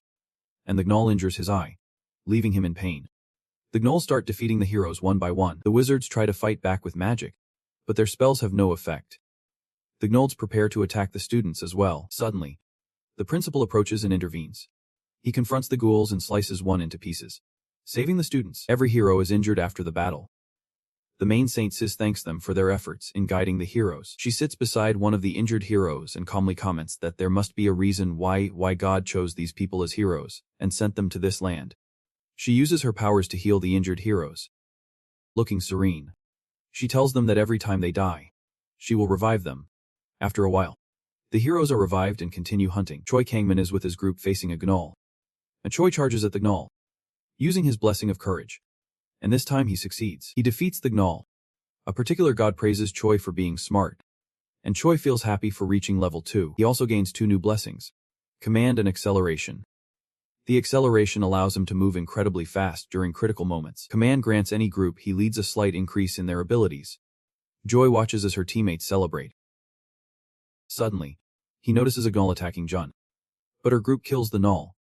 Jun cheers for her team and announces that she is now at level 2. Meanwhile, other girls look at her with envy. Jang Mun thinks to herself that beauty is also a weapon. She received a blessing called Beauty's Color, which frees her from unpleasant acts, like physiological phenomena and physical maintenance. Jun feels ecstatic and thanks the group for their support. Choi thinks Junk made a smart move. Then he approaches the other girls and offers to help them. Meanwhile, all the gods are closely watching the heroes' activities. On the other side, Yubor is fighting alone against a gnoll. She faces some difficulties but remains determined, saying she can handle it. She uses her magical power to create a fireball and successfully defeats the gnoll. And Bora checks her status window and sees that she has also reached level 2. She received a blessing called Weapon, which means her body can function as a powerful weapon in all situations. Certain gods applaud her, and she thanks them. She notices that her wooden sword seems unusually sturdy due to the blessing. While she examines her status window, another gnoll suddenly attacks her. Thanks to her blessing, her weapons are powerful and can be restored. She defeats the gnoll, striking it with her sword and then using her magic power to deal a fatal blow, cutting its neck. Shortly after, she receives a notification that she has reached level 3. And Bor feels very happy knowing she achieved this on her own. On the other hand, Choi Kangmin feels irritated, as some of the boys in his group are busy fighting gnolls to impress Jang. Elsewhere, Prince Als and Princess Athena are watching the heroes' progress. Meanwhile, at noon, Kang has killed countless gnolls. God asks him if he knows how many he has defeated. Kang replies that even without checking, he knows he has killed at least a few thousand. Kang checks his status window and feels frustrated. Despite checking his status repeatedly during the fight, he notices that a curse has been added. But he has not leveled up. God is also feeling restless. Kang responds that it is okay. He knows that growth will be challenging because of that evil goddess's curse. But he did not expect it to be so diminished. He is angry and says that his level is not increasing at all. He notices that God is watching the stars and becomes curious about why he suddenly took an interest in them. On the other hand, he wants to know about the massacre curse, which means that friendly races will fear him a bit and find him repugnant. Kang says he is being forced to be an impartial observer. Meanwhile, God is cheering him on. Suddenly, he sees that Anel is wearing a precious bracelet. He shoots. Kang is stealing their treasures, as he is sure that all of them belong to humans or fairies. He thinks he can't level up. Money is the only way to get stronger. Suddenly, there are many gnolls coming in his direction. Kang sees them and there are still gnolls remaining. He sees their status window and the gnoll named Hull makes fairies cry at level 6. Kang knows they have come up with a plan, because they thought having the numerical advantage was not enough, and it seems like they eat a lot of meat. Kang is also ready for a fight. They all rush at once to attack him. Kang jumps to take them down, the meat energy released by him. He says he is glad so many good teachers came to find him personally. Meanwhile, the guinea pigs are shocked to see his leap. He kills one of them and thanks them. As with their help he learns to use his powers naturally. He says he will always be incredibly insufficient, no matter how much they prepare. After a while, he defeats them all. Now he has a lot of gold. He thinks he has a language problem with the merchants. They are no better than stone if he can't sell these things for the right price. Who believes he needs a translator. He also says he can trust them, since they are terrible at lying. Suddenly, a man with devil horns appears. He asks, "Where is the one who takes care of all these guinea pigs?" Kang is surprised to see him. The man approaches him. Kang suddenly grabs him, smiles, and says he finally found someone who understands his language. He asks for his name and says he does not know what kind of gnoll he is, but thinks they can become friends. The man responds implying that he is a devil, not a... Kang is shocked to hear that. He believes that demons are very powerful humanoids. As the goddess said, she told them that the hero's goal was to defeat the great demon king. He also thinks that if even the gods had to ask for help from people from another world, demons must be powerful. Suddenly, the demon yells at him and says that hitting someone at their weak point on the first introduction, while claiming to be a friend, is ridiculous. He also says that believing all demons are strong is prejudice. Kang apologizes to him and says he is very weak. The demon starts to cry. After that, he tells Kang that he is abnormally strong. He asks who he is, since he is so strong at level 1. He replies that it is all thanks to his blessings. The demon does not believe him and says he is not stupid, as he can see more curses than blessings. Kang is shocked. The demon tells him that he has an observation blessing in one eye. He also says that Kang has another gift besides observation that allows him to peek at other people's status windows. Meanwhile, God is also watching everything. The demon tells Kang that he is a black wizard and cannot learn black magic if he is stupid. He tells him that he is currently training away from his homeland for the wedding, so do not treat him like an inferior human. He tells you he was of marrying age long before he was born. On the other hand, God pressures Kang to ask more about the devil's personal history. After that, Kang asks why he still has not been able to get married. He grabs him by the neck. The devil is irritated by his actions. The demon replies that the stronger a demon is, the more partners he can have. He tells him he ran away because he did not want to become the 43rd husband of an old demon. Kang looks at him with pity. The demon asks him how he can move. Kang does not understand. The demon tells him he used a significant amount of that paralysis potion that would paralyze even a fairy with solid natural resistance. So how is he immune to it if he is just a level 1 human? Kang sees the vial of poison. Kang remembers the Crimson Chief who poisoned him earlier. He tells the devil he is recalling something from such an annoying memory. The devil is trying to trap Kang with magic, but Kang escaped. Kang asks him what his relationship is with the chief. The devil replies that it is a stupid question, as he does not know how many leaders he has met. Kang tells him he is talking about the leader who has a gnoll head on his chest. The devil remembers and says he knows that chief. He tells Kang that the chief is a human about to die, and that his life story is a tale that would make anyone cry. He tells Kang that he saved the chief from that fairy's curse. Kang replies that he is the wizard who helped that rotten chief. On the other hand, in the jungle, the saint tells the students that other heroes have given up their training and returned to the temple. The funds will now be invested in the remaining heroes. The heroes are happy to hear this. Prince Alls tells them that an average of 3 levels in just one day is unprecedented speed. He also says that they are all truly unique, as expected from the hope of humanity. Suddenly, a knight arrives and informs Prince Alls and the saint that they discovered a gnoll in the middle of a feast. The saint asks him about the gnoll's level. He replies that it is at level 5. She tells Alls that the 3 heroes are at level 3. So it is a rare opportunity and a good experience for them to face the gnoll. After some time, the heroes are with Prince Alls to hunt the level 5 gnoll. They arrive at the destination, and Prince Alls tells them to be quiet. He whispers that even though it may seem foolish, this gnoll is a special unit. It is capable of attacking someone much stronger, so they need to be careful. Princess Ina adds that a full gnoll can even use black magic, so they should be careful when its eyes turn red. Suddenly the gnoll spots them. The prince tells the heroes to stay back. The heroes are a little scared. Choi calms down, saying there is no need to be afraid. Using his blessing command, he tells his colleagues that since the gnoll is bigger, it must be slower than the gnoll they faced before. As he speaks, the gnoll appears behind him, ready to attack. Suddenly, an explosion occurs, and the gnoll starts attacking them individually, proving to be more powerful than they expected. And Bor uses his magic and sword to attack the gnoll, but his attack fails, and the gnoll throws him away. Scared and Sacred sees the gnoll coming toward her. She prays for help, but her blessing amulet works on the gnoll, preventing it from attacking her. The gnoll smiles at her. Suddenly, the prince arrives and kills the gnoll. Jungmyeon gets a little nervous. At the same time, Prince Alls hears the sound of the heroes struggling against a strong opponent. Suspecting they might have God's blessing on their side, the devil is panting and tells Kang how he can spin him like a twig. Kang says he has a favor he can't fulfill. Then he wants to die. The devil uses his power. And Kang gets angry because it seems similar to the outsider. Kang thanks him for helping the boss out of pity, but scolds him for almost dying a senseless death. Kang asks if he wants to take more hits or if he wants help. The devil replies that it is an exaggerated request, but mentions a scary saint in the nearest town. He also says he can't die without getting married. The devil seems cheerful and tells Kang that they can go to the second closest city, and he will guide him there. Kang agrees, thinking he does not want to go to the city where the goddess's lackey resides. During the journey, the devil mentions that the knights have been restricting entry into the forest for the past 2 days, so they need to make a detour. He adds that he would need to have his identity verified, which is dangerous for a demon like him. Kang believes that if that is the case, then there is nothing to be done. He thinks he would also face difficulties due to the language barrier and feels irritated with the goddess. Meanwhile, God laughs. On the other hand, Ram is walking in the jungle with girls from the mercenary guild. One of the girls teases him, saying he might be the least useful person among all the hillbillies she has met.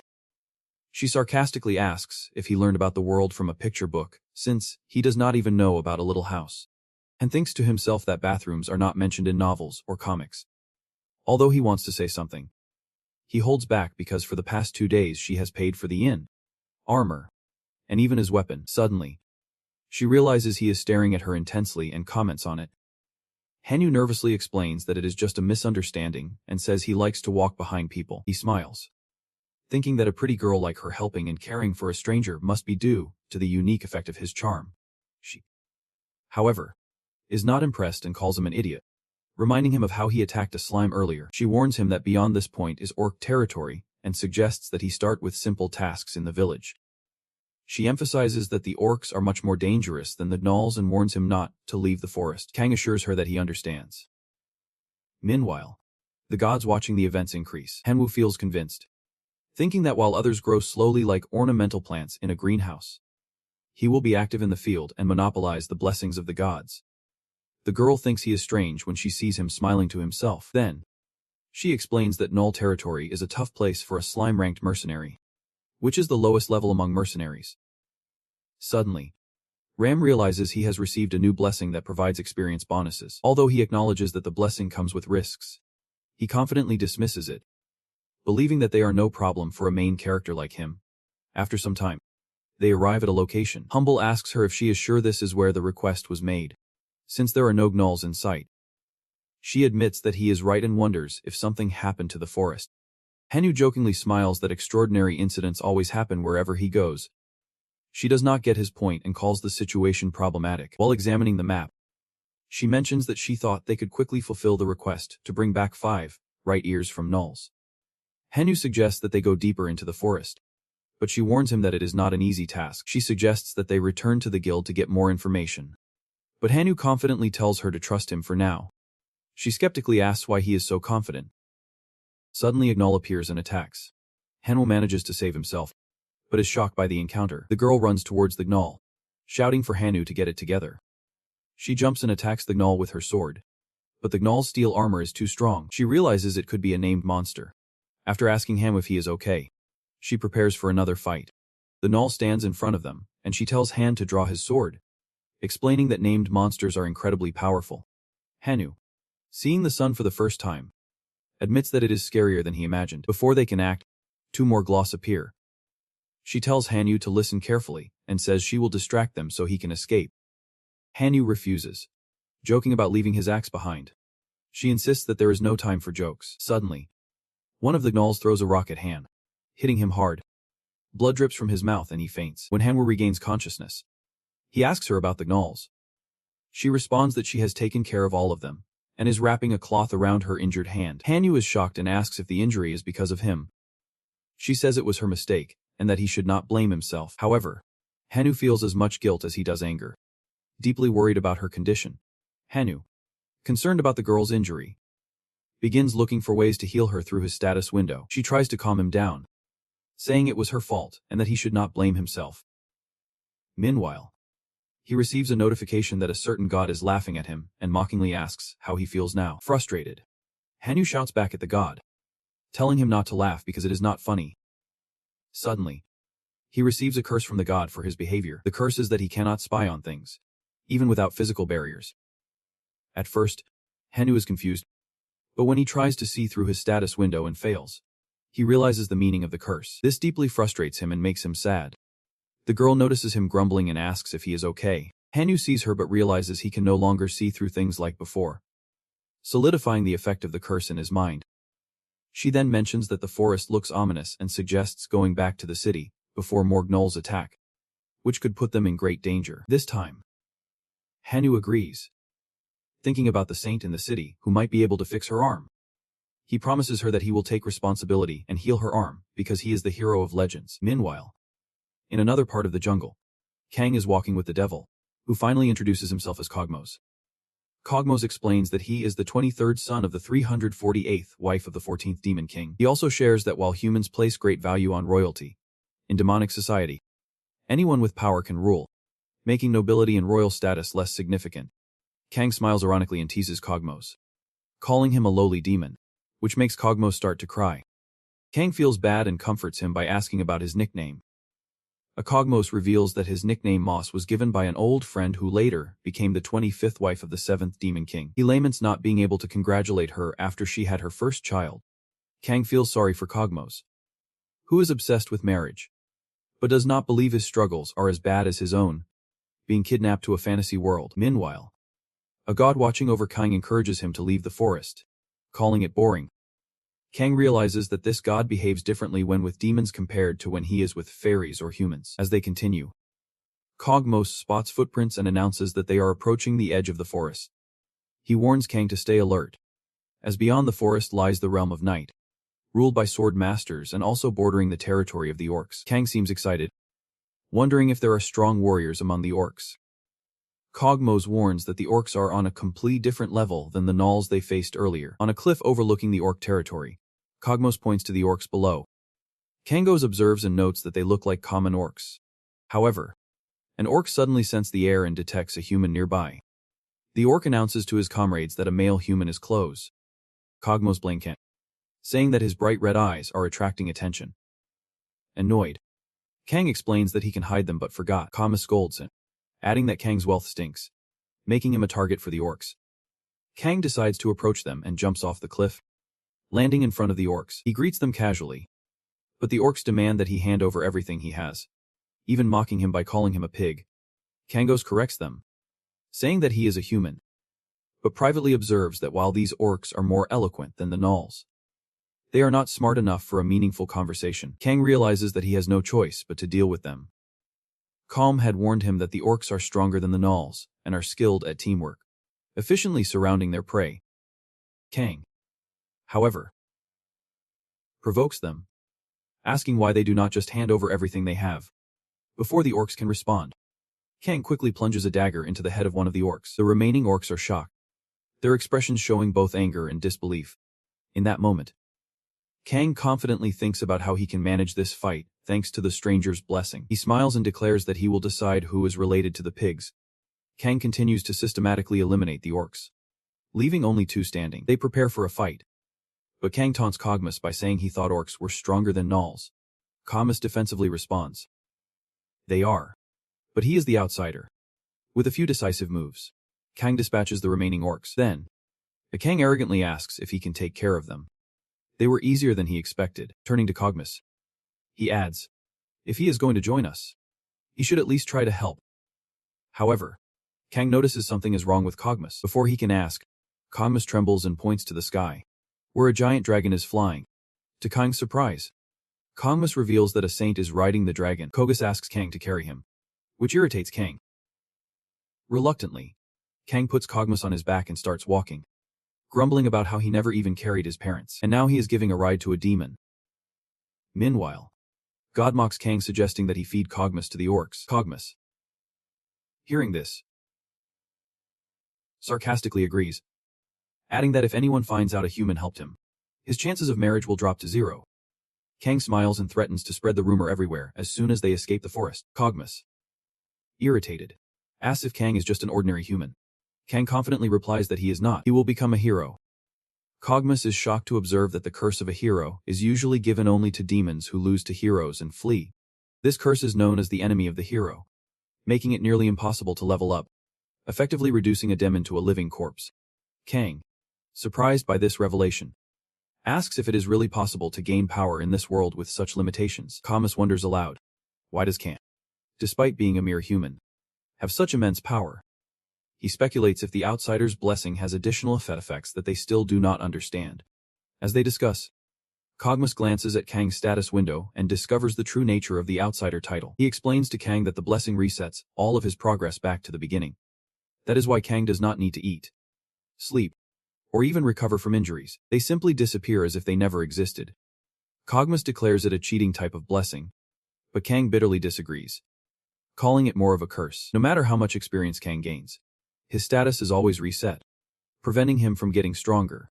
Kogmas asks how Kang plans to become powerful with such a limitation. Kang somberly replies that he will figure it out. In attempt, one of the heroes angrily complains about losing battles, but his comrade Choi calms him down, reminding him that they are not the only ones fighting. The Principal Six enters and encourages the group, stating that they are leveling up quickly, even though they are only at level 4. However, he is concerned about the shortage of enemies to hunt, which may slow down their progress. The commander informs the principal about strange developments in the forest. Initially, they believe that the annihilation of the Gnawl territory was the work of a famous mercenary group. However, a deeper investigation revealed that the sword techniques used to eliminate the Gnawls were identical across all the bodies, suggesting it was the work of an order of knights. Prince Owls orders the commander to delegate the investigation to the Intelligence Guild while he prepares for the heroes to hunt orcs. The commander is shocked but obeys, knowing they need the heroes to become stronger. Back in the forest, Rambo finally reaches the outskirts of the city, carrying the injured girl on his back and panting heavily. Prince Owls is shocked to see him like this. Instantly, Hanu screams and calls for the saint. Hanu's companions are also shocked to see him. Hanu screams again and says he heard she returned to the temple. Prince Owls tells him to mind his manners. Hambu apologizes and says a girl's life is at risk because of him. Suddenly, Princess Ina appears and is shocked to see the girl. It seems they know each other. The girl says she is now just an ordinary mercenary. After that, Hanu tells Princess Itana to take him to the saint. Meanwhile, the saint appears and says irritably that it is very noisy outside. She asks them what is happening here. Prince Owl says that the hero Hanu has returned. Hanu is about to propose to her, but the guards stop him. At the same time, the saint sees his status window and says he is already at level 1 with the curse. He replies that he has also recruited an excellent companion. Then the saint looks at the girl's status window with Ham. Her name is Raya, and she is a level 12 player. The saint says she has a noble lineage of category B. If she is not a marchioness, she is probably the daughter of a duke. She says that Arya is excellent, and tells the saint that Arya protected him with her life. He can tell that she is worthy. The saint tells him to take a look around. She tells him that there are Templars and Knights above level 30 who would gladly sacrifice themselves for humanity. She asks how exactly Arya is excellent compared to them. Han is shocked to hear this. The saint once again asks him the same question. He loudly replies that her potential makes her perfect. The saint says he is probably right. In a few years, she will be a beautiful young woman. Raymond smiles and tells the saint that he is talking about her talent. She replies that he already has several friends who exude talent. She also says that while he is stuck at level 1, some of his peers have already reached level 6 in the last 5 days. Han is surprised. He feels that they are laughing at him and mocking him, since he is still at level 1. After that, the Santa asks if he has anything to say. Ham is embarrassed. He pleads in front of the Santa, saying that Graya is a special friend of his. Please, heal her hand. She refuses his request. Ham is shocked. The Santa tells him that before asking for a favor, he must first prove his worth. She also asks him why she should repay his debt in the first place. She sits in front of him and says she thinks he is underestimating the miracle of a saint. He replies that he is not. She tells him that, in that case, she will share with him the results of the miracle she recently performed. She orders the priest to read something. The priest begins to read and says that the nation would like to gift the saint for healing the great advisor Celebales with the following: 15 spiritual swords containing the essence of the forest, 200 ancestral boughs from the moon tree, 600 tamed unicorns, 15 feathers from a phoenix, and 40 other items to prove his worth. The heroes are shocked. After that, she asks Hanu if he can prove his worth. He replies that she should consider this an investment, as he will become stronger quickly. She told him to talk after he gets stronger. Han is annoyed. He also hears his colleagues talking badly about him. He feels sad. Suddenly, Jubor raises his hand and tells the Santa that she might be igniting something by asking for that favor. She asks if she could accept that swordsman as her comrade. Saint Debor seems to be ostracized by the other heroes for some reason. But she has a lot of potential to be left like this. She wonders what she should do. After that, the saint tells her that if an excellent hero like her desires it, then she can make it happen. Then, Saint Aria shows her hand. The saint heals her and tells her that from today on, she will be the sword and shield of the heroine of Ubo, and must not forget that until the moment she dies. Meanwhile, Aria is in shock as she regains her hand. She cries. The saint tells her to immediately go to the side of the hero of Ubor. After that, the saint tells the main Sis that they wasted too much time on this insignificant incident. Please, speed up the rest of the plans. Everyone leaves, so sad. Suddenly, Princess Etana approaches him and says that maybe he was not recognized. But he was not wrong. She also says that he is the one who brought Aria to the temple. She also thanks him for saving her childhood friend. Hum is surprised to hear this. After that, Princess Etana gives him something and says that this is a symbol of her gratitude. A magical formation forms. She asks him to be her second apprentice. Han is shocked. He also receives the blessing of magic. Princess Etana wishes him all the luck in the world. After that, she leaves. Henu smiles and says he did not know that Princess Etana has a crush on him. Henu stands up and says it out loud. Let us start over. On the other hand, Kang Orku. They are running away from him to save their lives. But he kills them one by one. Kang says that another day, another group tried to fight him. After a while, he kills them. Kang thinks these guys are not calling for their buddies like the gnolls did. But since this place is flat, he has nowhere to hide either. He says their animals are not his food either. After that, he approaches Cogmus. He sees that he has no horns. Kang asks him if he hides them with magic. He replies that it is a simple trick, since they now need to enter a city. Kang asks him why he did not do that from the start. Cogmus tells him that they blocked his region. He also tells him it would seem stranger if a simple human was still alive with half of his body shattered. Meanwhile, Kang thinks about Cogmus, as he considers him brighter than a gnoll. Kang believes he said it was the second closest city, so he thought they would get there quickly. Suddenly, he hears a voice. On the other hand, orcs are attacking a convoy. A fight begins between orcs and humans. Kang is watching everything. Cogmus tells him it is okay if he does not help them. He replies that just because he is a demon does not mean he wants to marry the demon king, Grandma. Cogmus apologizes to him. Kang tells them to wait for now. He can at least take revenge on them later. Cogmus calls him heartless. Kang thinks he can be brutal, but he can't be helped since he still can't trust all the humans in this world. On the other side, the orcs defeat their opponents. Some human guards are in front of the car.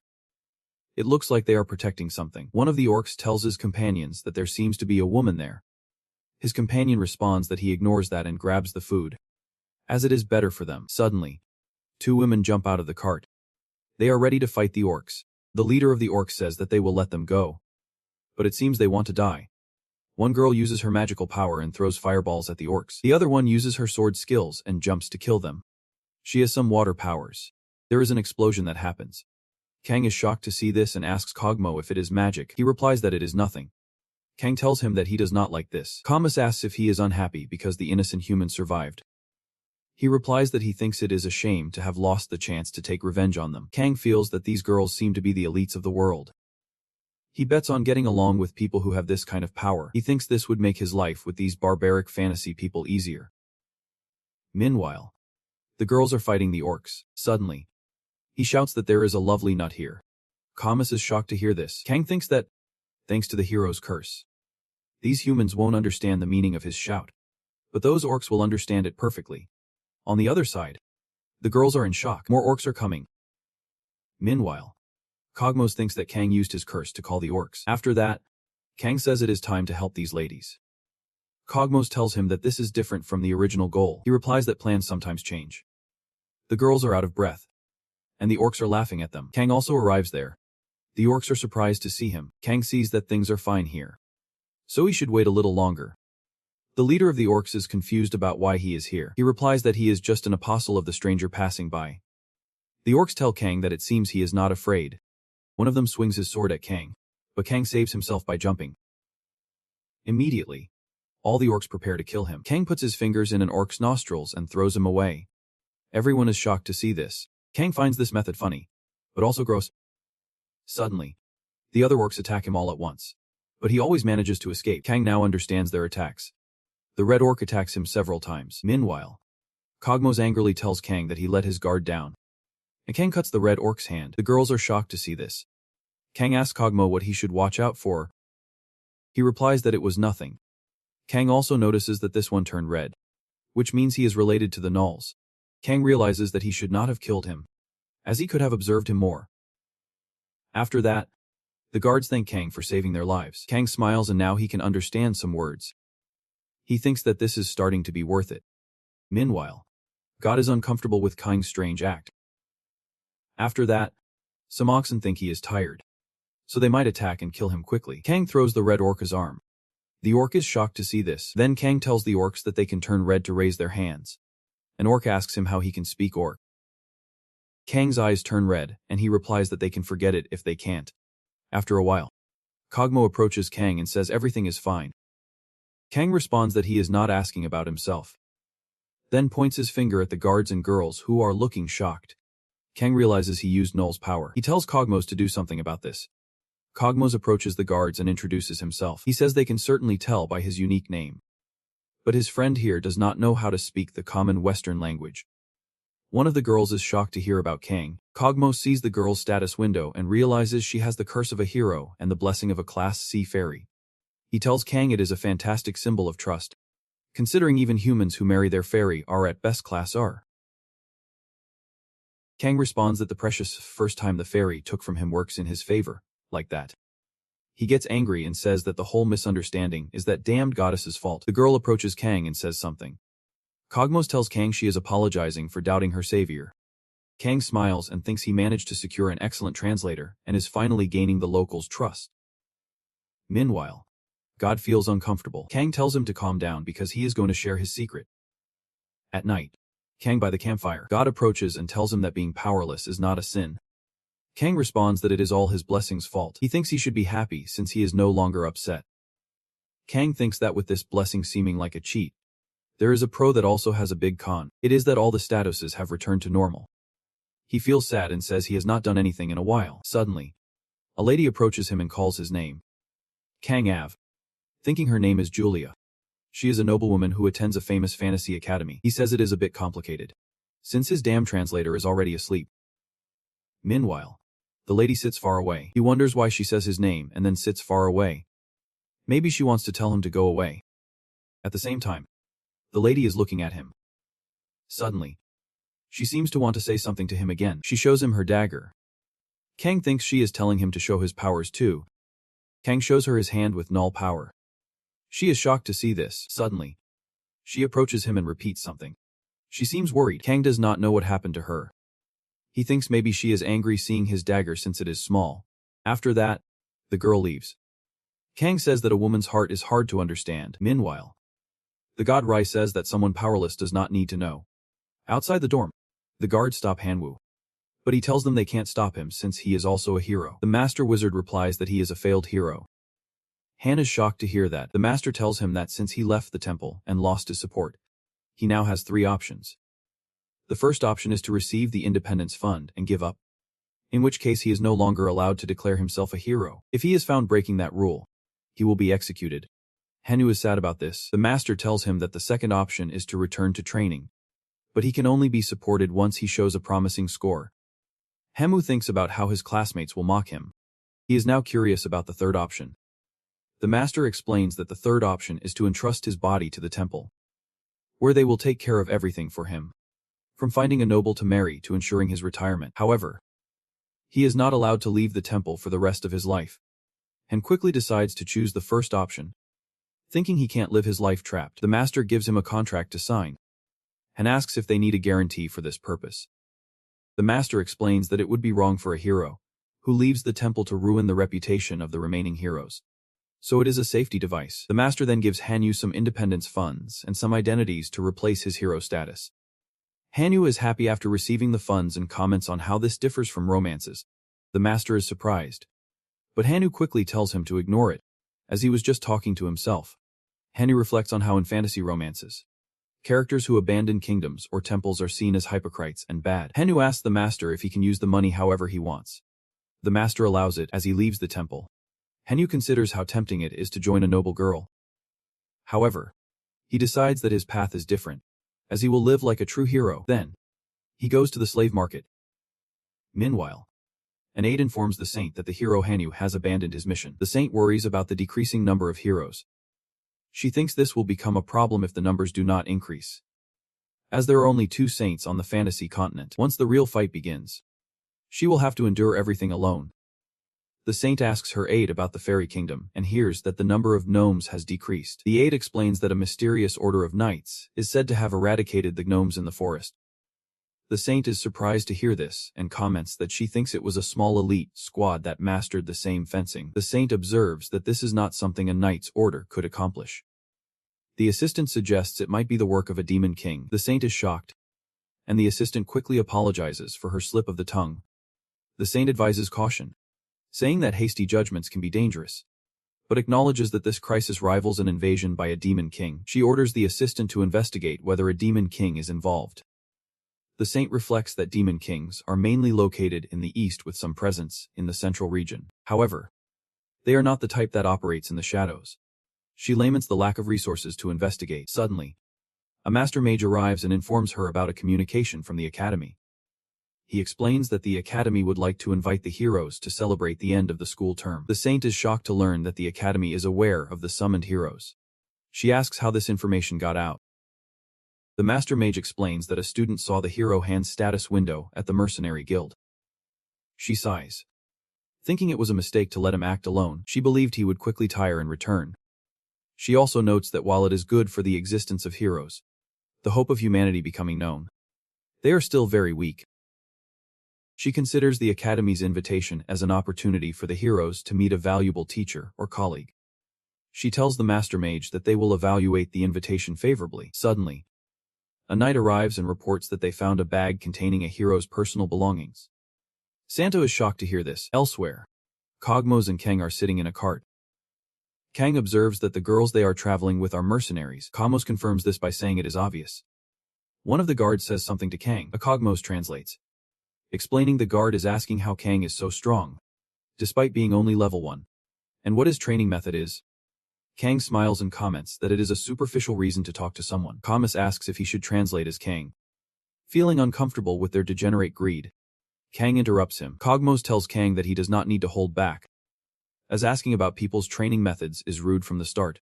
He also explains that while a strong body is an asset for mercenaries, they tend to be shameless in their curiosity. Kang replies that it is not a problem for mercenaries to be shameless. Cogmos warns him not to twist his words, explaining that lies do not always work.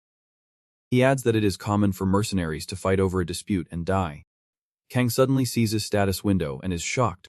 The experience penalty that hinders his growth only applies to hunting and achievements. It does not affect experience gained by other means. Kang asks Cogmos what he should do to become a mercenary. Cogmos replies that he has found a way to get stronger. After some time, Kang and Cogmos finally arrive in the city. Kang initially gets excited, but suddenly feels sad. Cogmos notices and asks why he is not happy. Kang replies that there is a rotten smell lingering around the city entrance. Cogmos explains that it is natural, as travelers from all sides gather at the city gates, and many of them can't wash up during their journey. He also reminds Kang that he is not one to talk, since he smells like orc blood. Kang gets offended and tells Cogmos that he can't believe he says such offensive things so easily. Cogmos retorts that Kang should not be complaining either. Kang changes the subject and mentions that the group of mercenaries they were traveling with disappeared when they entered the city. Cogmos tells him not to worry, as mercenaries usually follow their own agendas and operate within clear parameters. Now alone, Kang decides to try some food. He grabs some fruit, looking happy and excited while Cogmos teases him about his appetite. Cogmos reminds Kang that they have matters to discuss. As the ladies accompanying them are waiting for him, Kang reluctantly agrees. Later, one of the women expresses her gratitude for saving her life and suggests that they all stay at the same inn. Kang agrees with the plan, but Cogmos does not seem enthusiastic. Kang then asks when they will go to the mercenary guild. Cogmos insists that Kang clean himself up first, if he does not want to be kicked out of the guild the moment he steps in the inn. Kang freshens up and his clothes are cleaned by a slime, a creature trained to eat fabric dirt like a natural washing machine. Kang is fascinated by the slime and even plays with it. But Cogmos warns him that trained slimes are expensive and worth their weight in gold. So he should not even think about taking one. After cleaning up, Kang complains that he does not have nice clothes to wear. Cogmos, already anticipating this, reveals that he has already bought clothes for Kang. Although reluctant, Kang changes clothes. However, when he leaves the inn, he feels dissatisfied with his appearance and irritated. Meanwhile, Cogmos is having fun with the girls, which makes Kang a bit jealous. He murmurs to himself, hoping that Cogmos receives some divine punishment. To Kang's surprise, the girls soon join them, looking stunning and attracting everyone's attention. One of them apologizes for being late, but Cogmos reassures her, saying they just arrived. Kang, however, is irritated and asks Cogmos to suggest eating something delicious first. Cogmos agrees and offers to take them to a restaurant. Julia, one of the women, says something to Kang and Cogmos translates, explaining that she is interested in going wherever Kang wants. This surprises Cogmos and visibly irritates him. Kang, now smiling, tells Cogmos to inform her that he also wants to eat. On the other side of town, Hamber arrives at the slave market. He is shocked at how proudly it operates. As he walks through the market, he sees a muscular enslaved man and thinks he would be perfect for errands. However, Hambu is also evaluating other enslaved people, trying to determine the best choice. Suddenly, someone comments that those slaves are not good. Hanu turns to see a fellow hero he recognizes from training days.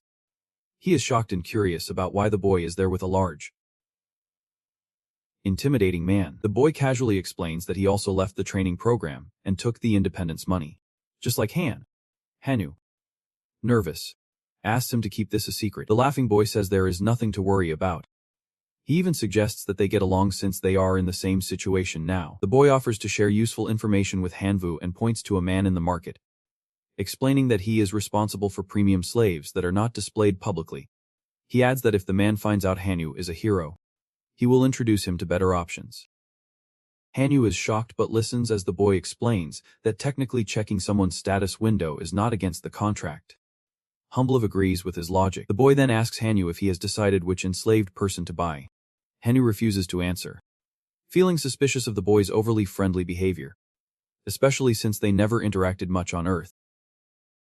When Ramu leaves the market, the boy calls out to him, inviting him to go to the inn at the east gate of the city later to show off his slave, in case he wants to brag. Hanu agrees, but remains cautious, thinking the boy seems too friendly for someone who barely spoke to him in the past. Meanwhile, the boy observes from afar and notes to himself that Hanu is surprisingly careful. Hanu, armed with a strong lead on his ideal choice, approaches the man in charge of the slave market. He declares his intention to buy an enslaved person. The man, upon reading Hanu's status window, gets excited and warmly welcomes him. After a bit of conversation, the man asks Hanu what kind of warrior he is looking for. Hanu surprises him by requesting a strong warrior woman. Intrigued, the man tells Hanwoo that they have someone who fits his description and decides to make an exception by showing her to him. The man takes Han to a private area, keeping him curious. When they arrive, he reveals a powerful warrior named Marasi, who was once a notorious bandit operating in the northern regions of the Kingdom of Night. She ended up being enslaved after her subordinates betrayed her. Hanu is surprised to see her.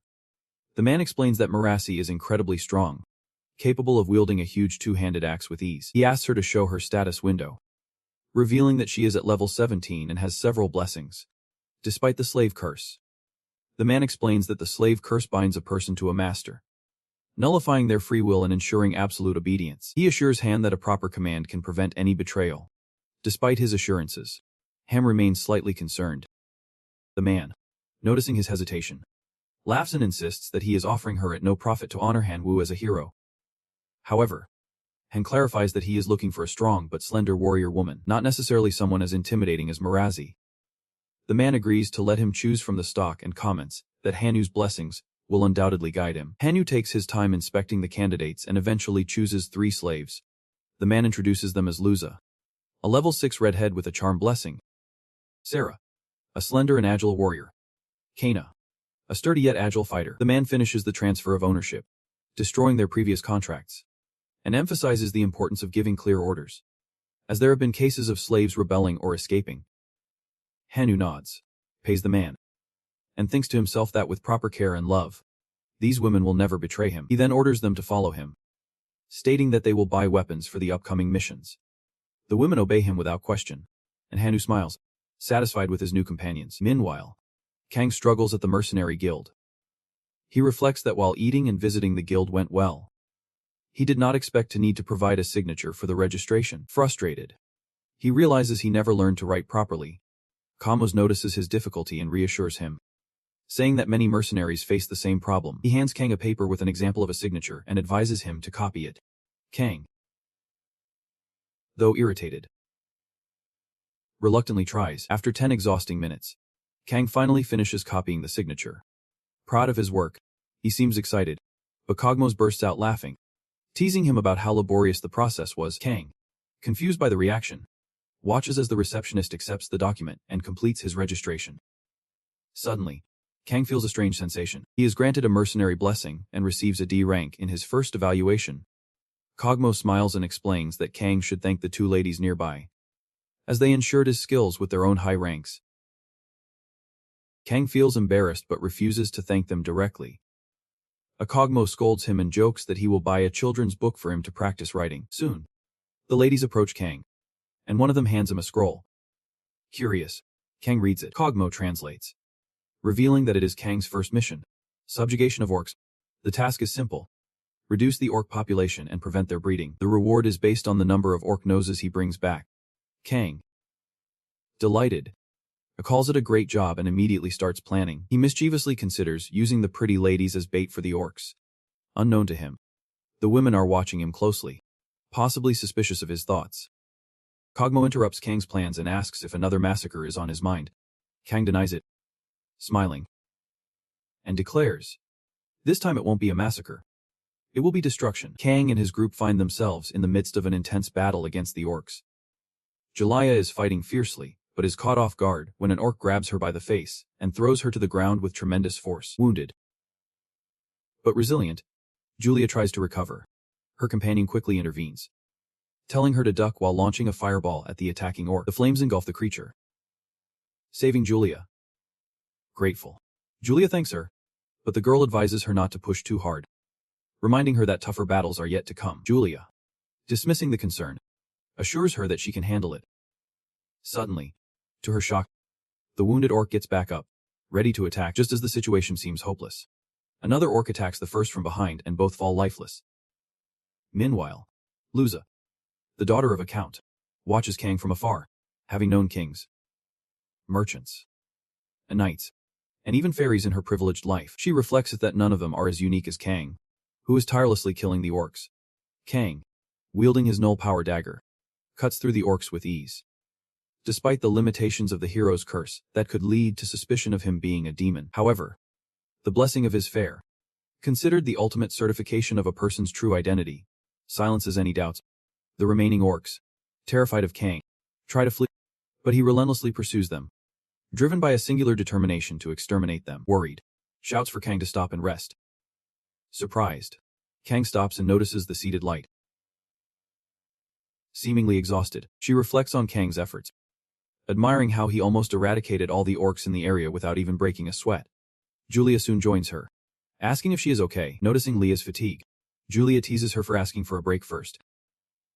Luza retorts, pointing out Julia's trembling legs, which makes her a bit embarrassed. Julia then praises Kang, calling him amazing. Luza agrees, attributing his talents to blessings. But Julia clarifies that it is not blessings, but his pure talent. Julia explains that Kang's sword skills are on a different level. She points out that his technique is dangerous and unstable, with the potential to destroy his body if he makes the slightest mistake, and yet he has maintained it all day. Shocked, Luza questions whether such a thing is even possible. Julia admits she is not sure, noting that even she was considered a genius while growing up, but Kang's skill seems beyond that. Meanwhile, Kamo suggests they take a break.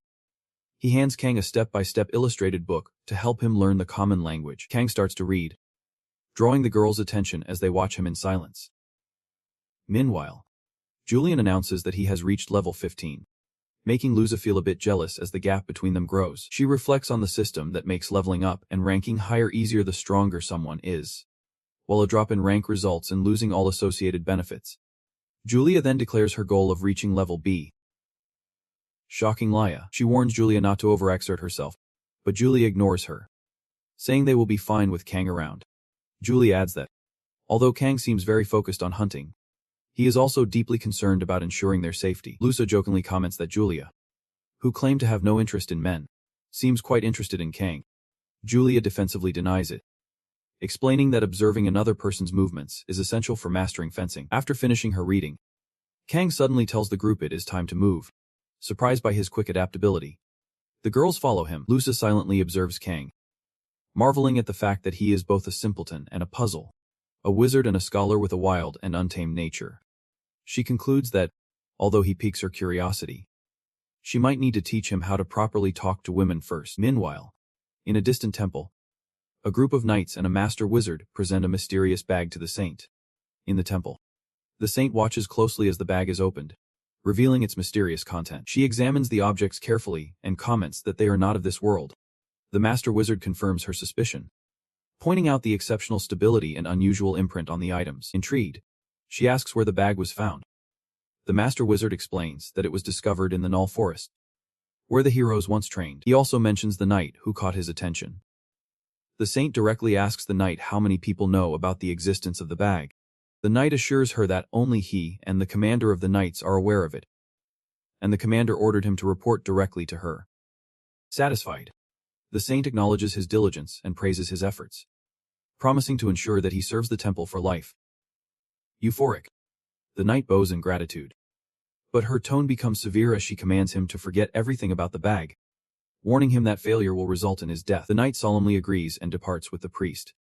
Alone with her assistant, the saint contemplates the meaning of the bag. She asks her assistant to study the letters on the bag and learn the pronunciation from one of the heroes in the temple, emphasizing the importance of keeping their intentions secret.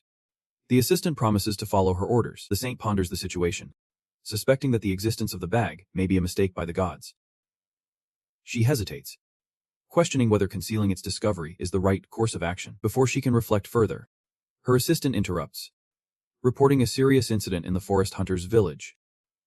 Confused, the saint listens as the assistant explains that Counselor Sis attempted to cover up an incident of brutal murder. The bodies of the perpetrator and the sacrificed fairies have been found, and the villagers claim it was the work of a vengeful spirit. The saint considers the possibility that the so-called vengeful spirit might simply be a survivor seeking revenge. She orders her assistant to obtain a sketch of the supposed outsider for further investigation. Meanwhile, Kang sits by a campfire at night, studying an illustrated book. His peaceful moment is interrupted when the god watching him comments on the book. Kang jokingly asks if the god is enjoying the book, and the god responds affirmatively. Curious, Kang asks about the whereabouts of the other gods. Wanting to avoid them, the god points in one direction, implying that most of the gods reside near the temples. Kang deduces that the Temple of Order and the saint of the evil goddess must be nearby, deciding it is better to flee northeast until he becomes strong enough to face them. Suddenly, Kang senses something unusual. Humans surrounded the camp. He wakes Cogmos and alerts him to the danger. Cogmos confirms Kang's observation and asks how he can sense the attacker's levels from a distance. Kang explains that gnomes have a similar ability, leaving Cogmos impressed. Without wasting time, Kang wakes up the girls who spring into action alarmed by the imminent threat. The leader of the attacking group advances, speaking in his native tongue. Cogmos translates, revealing that the group demands Kang's spoils for monopolizing all the orcs in the area. He adds that the attackers promise to spare the noble ladies, but will certainly kill the rest if they resist. Kang smirks mischievously, mocking the attackers, calling them elegant bastards. The girls shout in defiance, preparing to fight, while Cogmos nervously reminds Kang of the attackers' superior numbers. Kang, however, remains strangely calm, smiling as he murmurs something incomprehensible. Cogmos grows worried, asking if Kang is okay, but Kang ignores the question, moving forward with determination. As the tension rises, Kang whispers that they should go together to the afterlife. Kang thinks the opponents are more than he expected. After that, he sees the girls and feels it will be hard to fight while protecting them. Suddenly, he has an idea and shouts that strong women are here. The opponents are shocked, but they shoot arrows at them. Kang stops them, throwing the arrows away. In the meantime, he runs towards them and kills the man. People are shocked when the orcs also arrive. The orcs fight with them. Everyone is shocked to see the orcs there, except for Kang, who smiles and says that now this is a double experience event. After that, Kang moves at the speed of light to kill them all. The man is terrified of Kang and begs for his life. Suddenly, his leader arrives and pushes him back. He angrily tells Kang that he will kill him. Kang replies that he is impressed, as the man is still fine. Even though Kang hit him, the man uses his powers to attack Kang. Suddenly, an orc arrives to kill him, but the man's subordinates kill it. After killing the orc, they all band together and run toward Kang to kill him. Kang uses his null power dagger to kill them, but the leader attacks him from behind. The man smiles after hitting him. Kang tells the man that it is a shame for him. The man becomes fearful of him. After that, Kang reaches for his body and kills him. Then, he sees the girls. He notices that the two girls are fighting the men and doing well. He realizes that both girls are busy while killing everyone there. After some time, he comes to the market with the orc noses. He tells the lady that these are enough. She is shocked to see so many orc noses. Kang says he could have gotten more without the nobles. Lady Kogmas says he is foolish because they are almost dying from exhaustion. Kang replies that he knows she is referring to Luza, who completed the request test. The girls are happy. Kogmos translates and tells Kang that they are saying they leveled up 2 whole levels while hunting with him. Julia is at level 16 and Kogmos is at level 20. Kang smiles and says that even a mediocre demon like that guy is at level 20. He wonders how much he has leveled up. Kang is at level 1. He asks God what is happening in the world. Meanwhile, God is looking at a distant galaxy. The world, at first, is empty. Stars form in the open world, and after a long time, living beings are born. This is a story about a certain God. The living beings soon begin to learn about it. People start praying to God, and thus they become divine. The beings that recite seek God's help, and by providing support, God feels that the reason for existence is worthwhile. However, more gods appear over time, and they help living beings in their own way, as if it were a competition. As the reciting beings receive the grace of the gods, they progress in various ways. But the countless lives that cannot understand each other fight violently and die in vain. Time passes. One day, a man in a cave is dying. God approaches him and asks if he wants to live. He answers yes. God transforms him into a baby. After that, God goes to the nearby village. There is an older man with his wife. God blesses him with a son. In this way, the god in particular is proud of the outcome. After some time, the god comes to visit the baby, who is now a boy. The god asks the boy how he is doing. The boy looks at him with curiosity. The boy knows her, as she is the one who turned him into a baby. Doc asks him if he wants anything else. The boy is shaking and gritting his teeth. He says, annoyed at God, that he will curse her. He says that the woman he loves was taken from him, because she turned him into a baby. God feels sad and replies that he never asked for a woman. He says he should have stopped the marriage and saved her on his own. God apologizes to him and leaves. The boy screams and tells her to take responsibility. Meanwhile, the god thinks about where they went wrong and how the other gods are doing. On the other side, a man is paying his respects to the god and asks for help so they can have a safe journey. A certain god of war is rooting for them. At the same time, the god is still confused. God blesses several other lives afterward. However, each of them holds resentment against God. Hundreds of years pass. The world changes over time. But living beings think of God as a tool. The gods make new rules like heroes, demons, levels, blessings, and curses. The gods adjust to the new order, except for one god. Suddenly, the god realizes there is a man named Cain. His foot is hurt, and there is a lady with him. He tells her to call the saint immediately. She tells him she did something else while he was fighting. The boy is in a lot of pain. The status window shows he is level 38 with many blessings and curses. Instantly, the god appears and asks the boy if he wants to live. The boy is surprised and says he does. A certain god warns that he will lose everything. The boy replies that it is better than dying in vain like this. The god smiles. She gives him a blessing, as God grants her blessings. They think about how they are still needed. The boy is healed. He is happy because his body has returned to what it was. Suddenly, the boy realizes he is at level 1. He is in shock. God reminds him of the warning. He replies that he knows everything. He tells God that the important thing is that he is alive. He has to start over from level 1. God feels at ease after hearing this. After a while, their group mate, a Canaan, tells him he can no longer join them since he is not leveling up. The lady apologizes and tells him to forget her, then they leave him behind. Cain gets angry and says this is a blessing. It is the worst curse. Meanwhile, a certain god is watching him. Suddenly, Kenny smiles and says he was angry. But now he feels nothing. He says that his god saves his life. He will stop the resentment and complaints. He tells God that he wants to give her some advice. God is so curious. Who tells her to never bless anyone again? That is a curse that takes away things more valuable than life. He also tells her that a gift brings him back to level 1 every time. And there won't be a day he will use it again. Not even in death. God is shocked. They were in denial until then. But God finally admits it. They are no longer needed in this world. Once again. Time passes. And God finds a dying boy again. It is a simple curiosity for God. She blesses him because he has the hero's curse and is about to die. She may have changed the name of the blessing. But he would inevitably hate her if he knew the truth now. Nowadays, as God predicted, Cain discovers the secret of the blessing. Suddenly, Ken loudly says this is very bad as the levels are adjusted. He tells God that this is obvious. If he thinks about it, he just wasted time exterminating pigs. Meanwhile, a certain god is curious. Suddenly, Ken shouts that they need to buy some illustrated books. The gods start to pray. Ken asks her what he is praying for. He replies that it is a secret. On the other side, Hanu is lying on the ground with a small injury.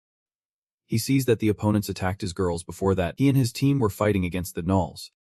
They killed the gnolls. Hanu appreciates them and is happy because they are finally starting to work well together. He said they will keep hunting like this. So they should get used to it.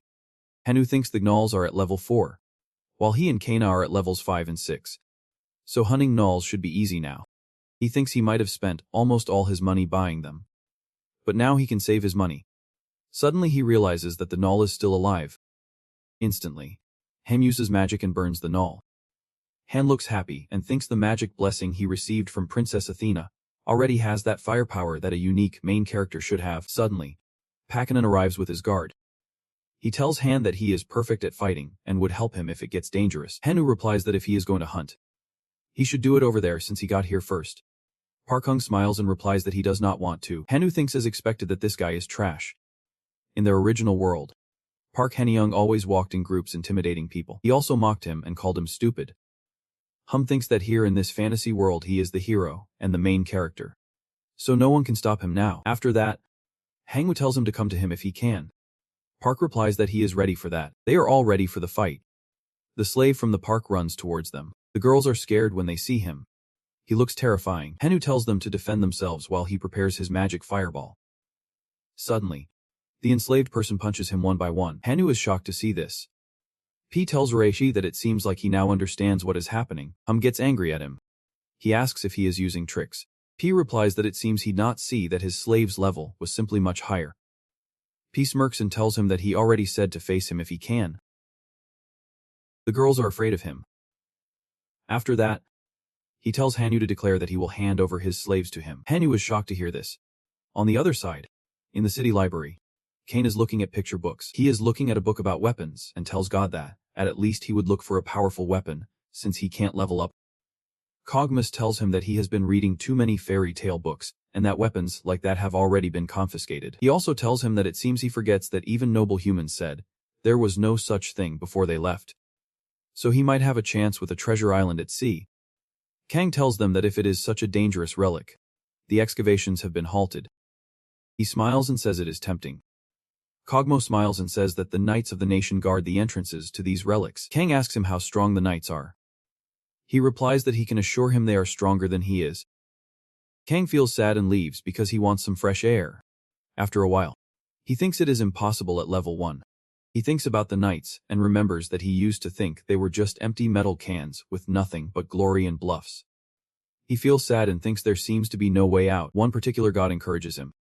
Suddenly an orc appears and tells him to hand over everything he has. Kang says he is feeling depressed now. The orc is shocked to hear Kang speaking the orc language. Kang tells him to go away while freeing him. But the orc attacks him for thinking he is weak. Kang punches him hard in the chest. And the orc falls. Kang sits on him and says he knows what it feels like to have your world crumble. He is going to punch him again and say there are no relics to dig up. He is annoyed and asks what he will do in this fantasy world without hopes or dreams. He throws several punches at the orc. The orc stops him and tells him there is a relic.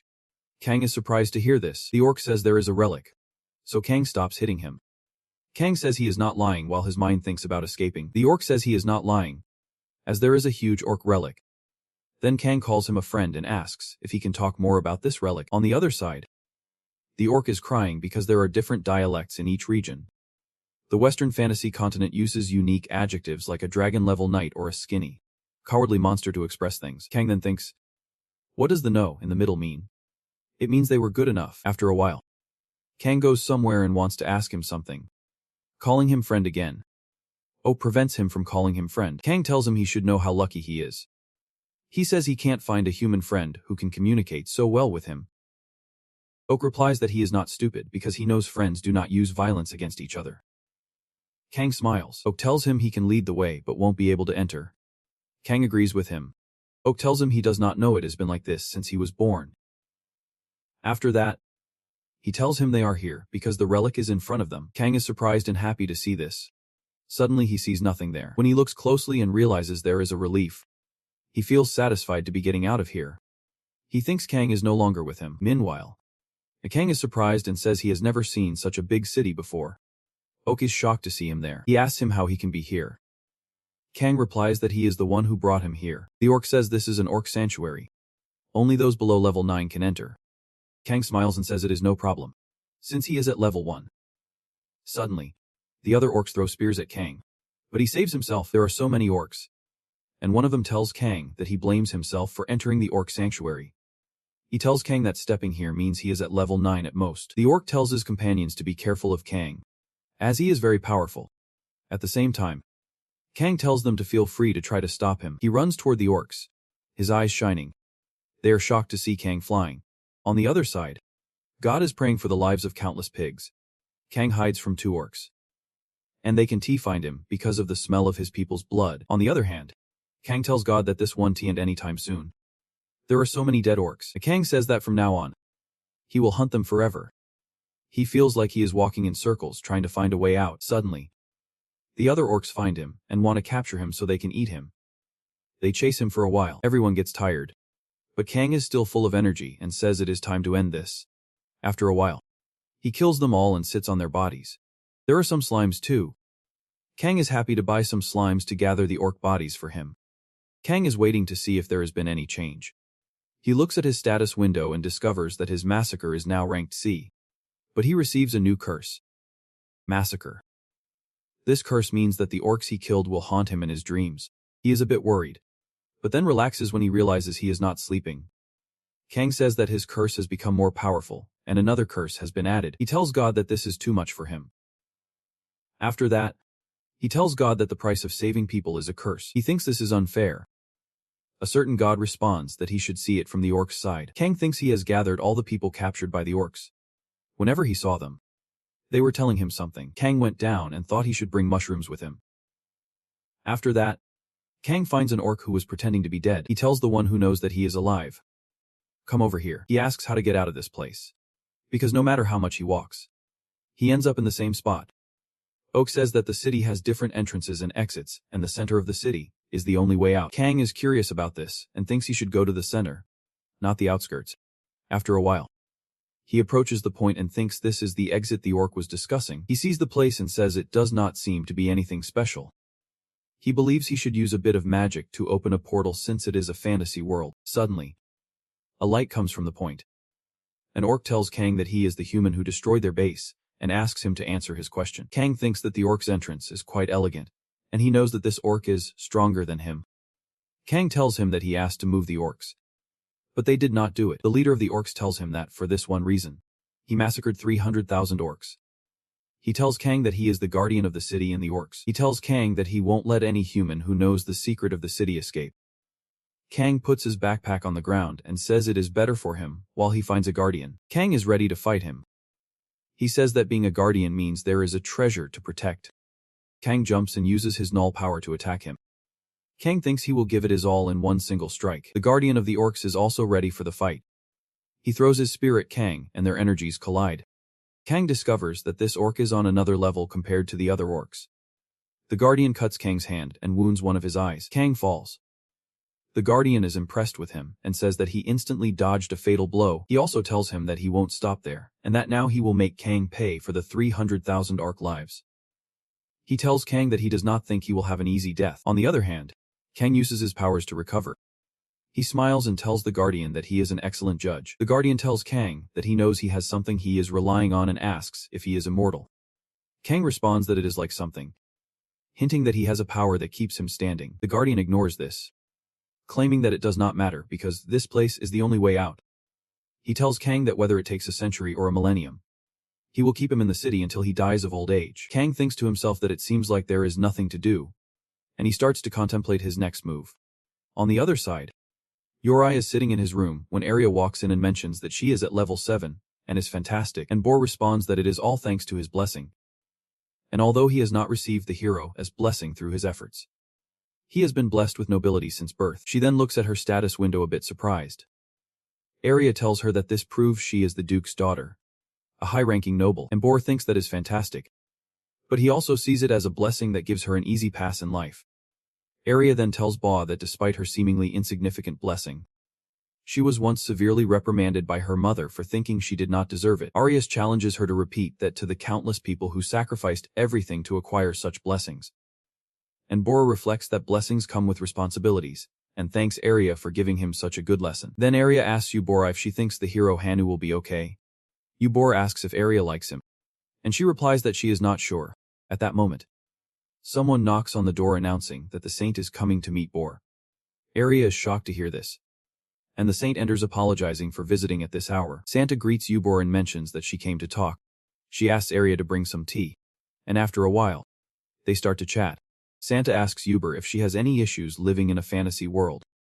Yubor replies that she has not had many problems. Santa expresses that she is happy to know that Yubor has adapted well to this new world. She then shifts the topic to the heroes, who are currently competing against each other. She expresses concern about the issues caused by this competition and asks Yubor to let her know if she notices any signs of it before the heroes fall. Both Arya and Yubor are shocked. Santa continues explaining that corrupted heroes seduced by their blessings will appear soon. And Yubor, now thinking about Kang, wonders if he is safe and if he has returned home. Suddenly, Santa asks if she knows someone named Kang. And Yubor, surprised, spills the tea. She asks Santa about it. Santa replies that she knows him a bit as a classmate. She insists that Yubor tell her everything. Acting like an older sister, Yubor is surprised by Santa's tone. Later, in her room, Santa, Yubor, and Kang. She knows that Yubor is very interested in Kang since she talked about him for hours. Santa holds Kang's badge and reflects on how he is the one who refused to be a hero and was sent back by the goddess. She worries that if the news spreads that Kang did not reciprocate the hero's trust, it could jeopardize her relationship with the gods, driving her faith to rock bottom. The saint considers the possibility that it would not be a problem if Kang died. All she would have to do is hide the evidence. But she is a little worried if Kang is still alive.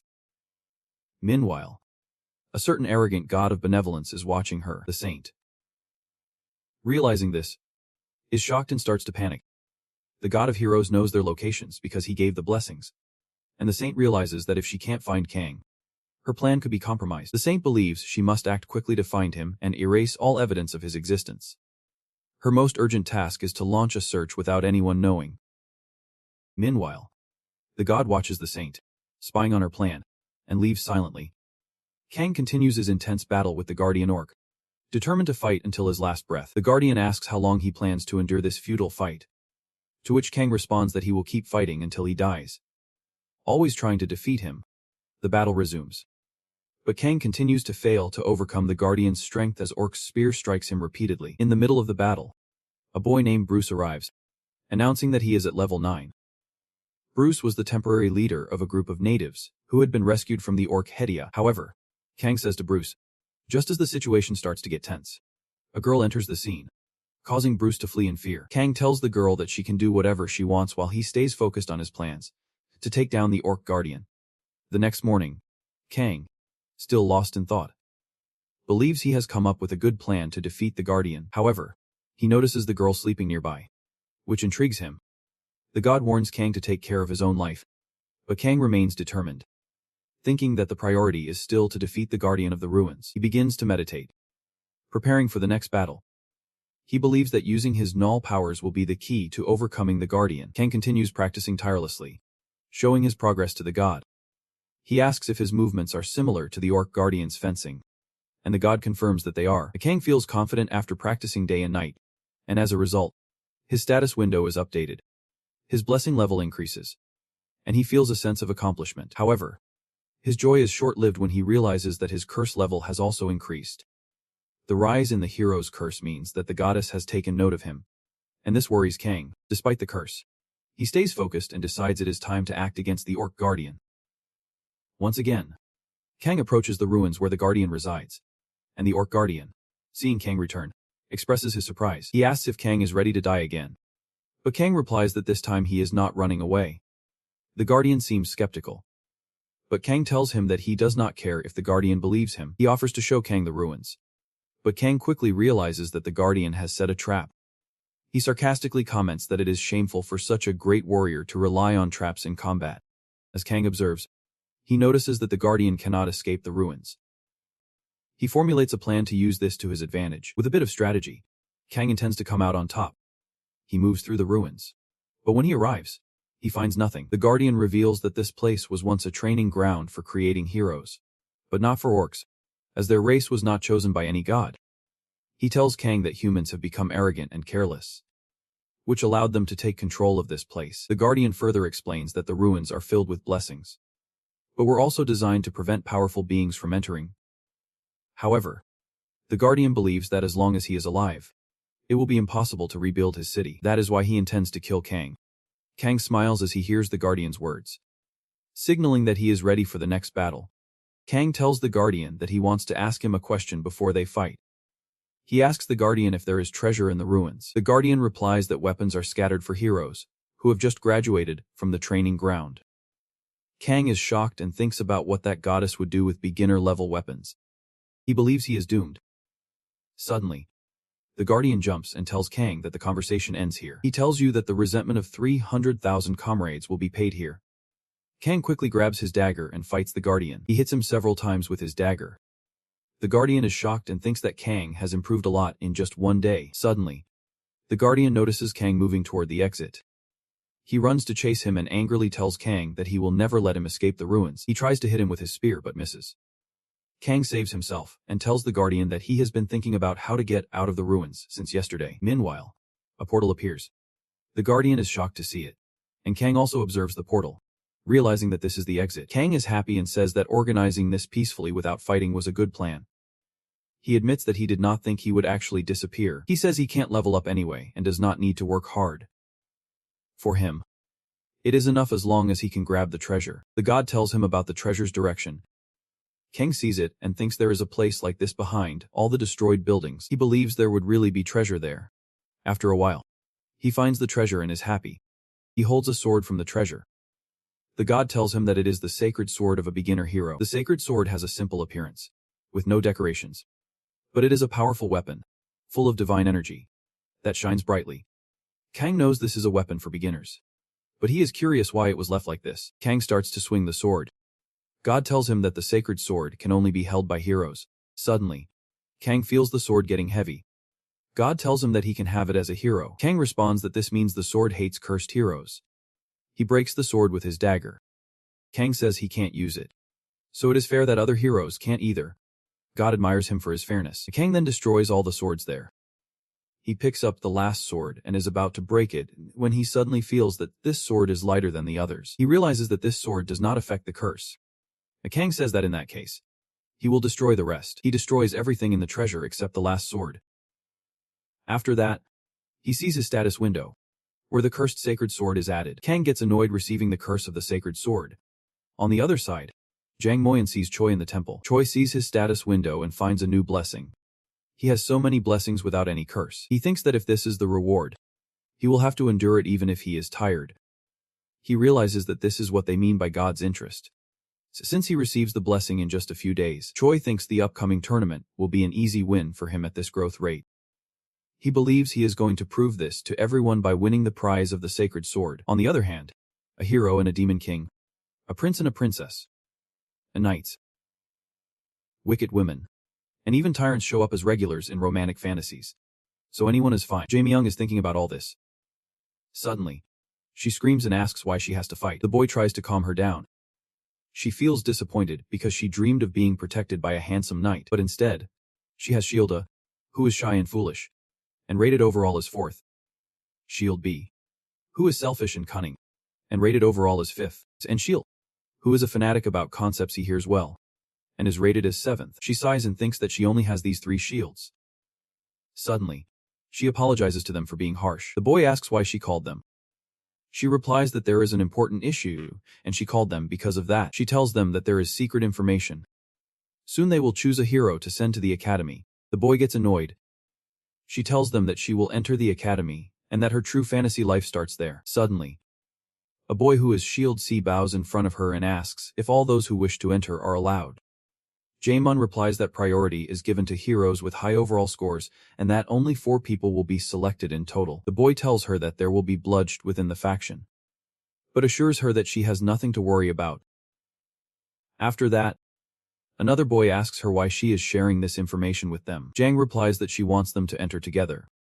She also tells them that she is serious about this. Shield B gets angry and tells her that he does not want to clean up her mess with the charming prince she is dating. Jang Mun promises him that she won't do that, and if she breaks her promise, she will grant him a wish. The boy is shocked to hear this. She also tells them that the gods are listening to everything. Suddenly, Shielda steps forward and tells Jung Mun that he will come along as long as she wants. The third boy also agrees with her. After that, the second boy says that no matter how much he thinks about it, he feels like he is being tricked. But he also agrees with her. Jang Mian is happy and thanks everyone. On the other side, in the ruins, Kang is very irritated. After receiving the curse, he says they can curse him just for breaking a few swords. After that, he reads about the curse of the sacred sword. He holds the sacred sword and says that if resistance to destruction is included even as a defective sacred sword, then what is he supposed to do? Meanwhile, the god expresses condolences to the creator. Kang tells her that the creator probably did not know that a hero would break the sacred sword. He thinks that among the countless sacred swords, only one remains, a sacred sword that becomes stronger with a curse. After that, he tells the god that they must leave from there. He arrives at the place where he thinks the orc disappeared. Kang asks how he activates the portal. Suddenly, he notices the orc guardian appearing again, running toward him to kill him. Kang feels that this time a lot has changed. He is ready for the fight. He tells the orc guardian that if he leaves the ruins, he will start to age. The guardian is going to attack him. But Kang is also ready and says it is time to test his sacred sword. He strikes the orc guardian and the guardian flies away. Kang tells him that now it is his turn to cut off his arm. The orc guardian says that the price of consuming his youth is very high. He uses his powers and heals his arm. He tells Kang that he has ignored the death of 300,000 of his comrades and defended his youth because of his dirty tricks. He jumps and creates a circle with his powers to attack Kang. Kang is aware of his movements. The orc guardian attacks him, but Kang cuts his neck with the sacred sword. Kang tells him that a day has passed, but he has not made any progress. Kang says there is no need to use tricks, explaining that he only used dirty tricks when he was weaker than his opponent. The god tells him that the fight is not over yet. Suddenly, Kang realizes that the orc guardian is still alive. Regenerating his head, the orc guardian charges again, but Kang grabs his face and smashes it into the ground. Kang thinks that this time the guardian will certainly die, but he remains alive. Now irritated, Kang declares that the guardian will die if he throws him out of the ruins. Suddenly, the orc guardian tells Kang that he has lost and begs him not to throw him out of the ruins. He says he will do anything Kang asks. Kang is surprised by the sudden request from the guardian. The guardian tells him that he knows Kang wants to leave this place and offers to move the city entrance closer to the sacred sword. He adds that only a hero can wield the sacred sword. Kang swings the sword and asks if he means this one. The orc guardian is shocked and says he already knows that Kang is the hero. Kang then checks the guardian's status window and sees that the guardian is level 8 and also carries the hero's curse. Kang is shocked to discover this. The orc guardian explains that this usually happens when someone kills a hero. Kang then asks about the curse of the ruins. The orc guardian explains that it is like a mission. If he is in the ruins, he becomes immortal. He also reveals that he is the last strong opponent to test new heroes. Kang replies that this means he is not a guardian for humans. The guardian clarifies that he never claimed to be the guardian of humans, but rather the guardian of orcs, protecting his kind's home. Kang tells him that even so, he still lost. The orc guardian begins to cry. Kang comments that even the demon he knows has weak tear glands. But the orc guardian is still defiant. The orc guardian asks Kang if he is leaving. Kang replies that earlier he said he would not let him go. The orc guardian tells Kang that it would be good for him to leave immediately. Kang also wants to leave this place as quickly as possible, but he finds it hard to trust the orc. After thinking for a moment, Kang tells the guardian to send the humans back. The guardian orc agrees and says that the city should not be known to humans, but admits that he cannot refuse Kang's request. Kang encourages the humans as they prepare to leave. Everyone remains quiet and some humans support Kang on his way. The portal appears and Kang feels a sense of familiarity comparing it to the moment when the goddess sends him back. He begins to worry that he might be in danger again. Kang asks the guardian orc if he should return here, and what he should do next. The guardian orc replies that if Kang speaks to the sacred sword, he will hear it. Kang finds the orc somewhat unreliable, but the goddess assures him that it is safe. The goddess reinforces that it is safe, and Kang says he believes her. Kang enters the portal and everyone passes to the other side. Kang finds the new place strange. He reopens the portal and sends the humans back to the city. Then he tells the goddess that she said this was a safe place. Looking around, he notices pieces of clothing on the bed and comments that a noble woman with a sacred sword might have lived here. He observes that the sacred sword is displayed as decoration on the wall, making him realize that the owner of this room is not an ordinary person. The god tells him again that it is a safe place, but Kang gets irritated. He replies that this means danger is probably coming later. The god confirms his suspicion. Kang says they need to get out of this place quickly. Suddenly, he realizes something is wrong. He sees her bag in the room and is curious about why it is there. On the other side, in the hunter's village, Princess Athena is teaching her students. She tells them that the village has been in chaos recently due to many incidents, so they must be careful not to disturb the residents.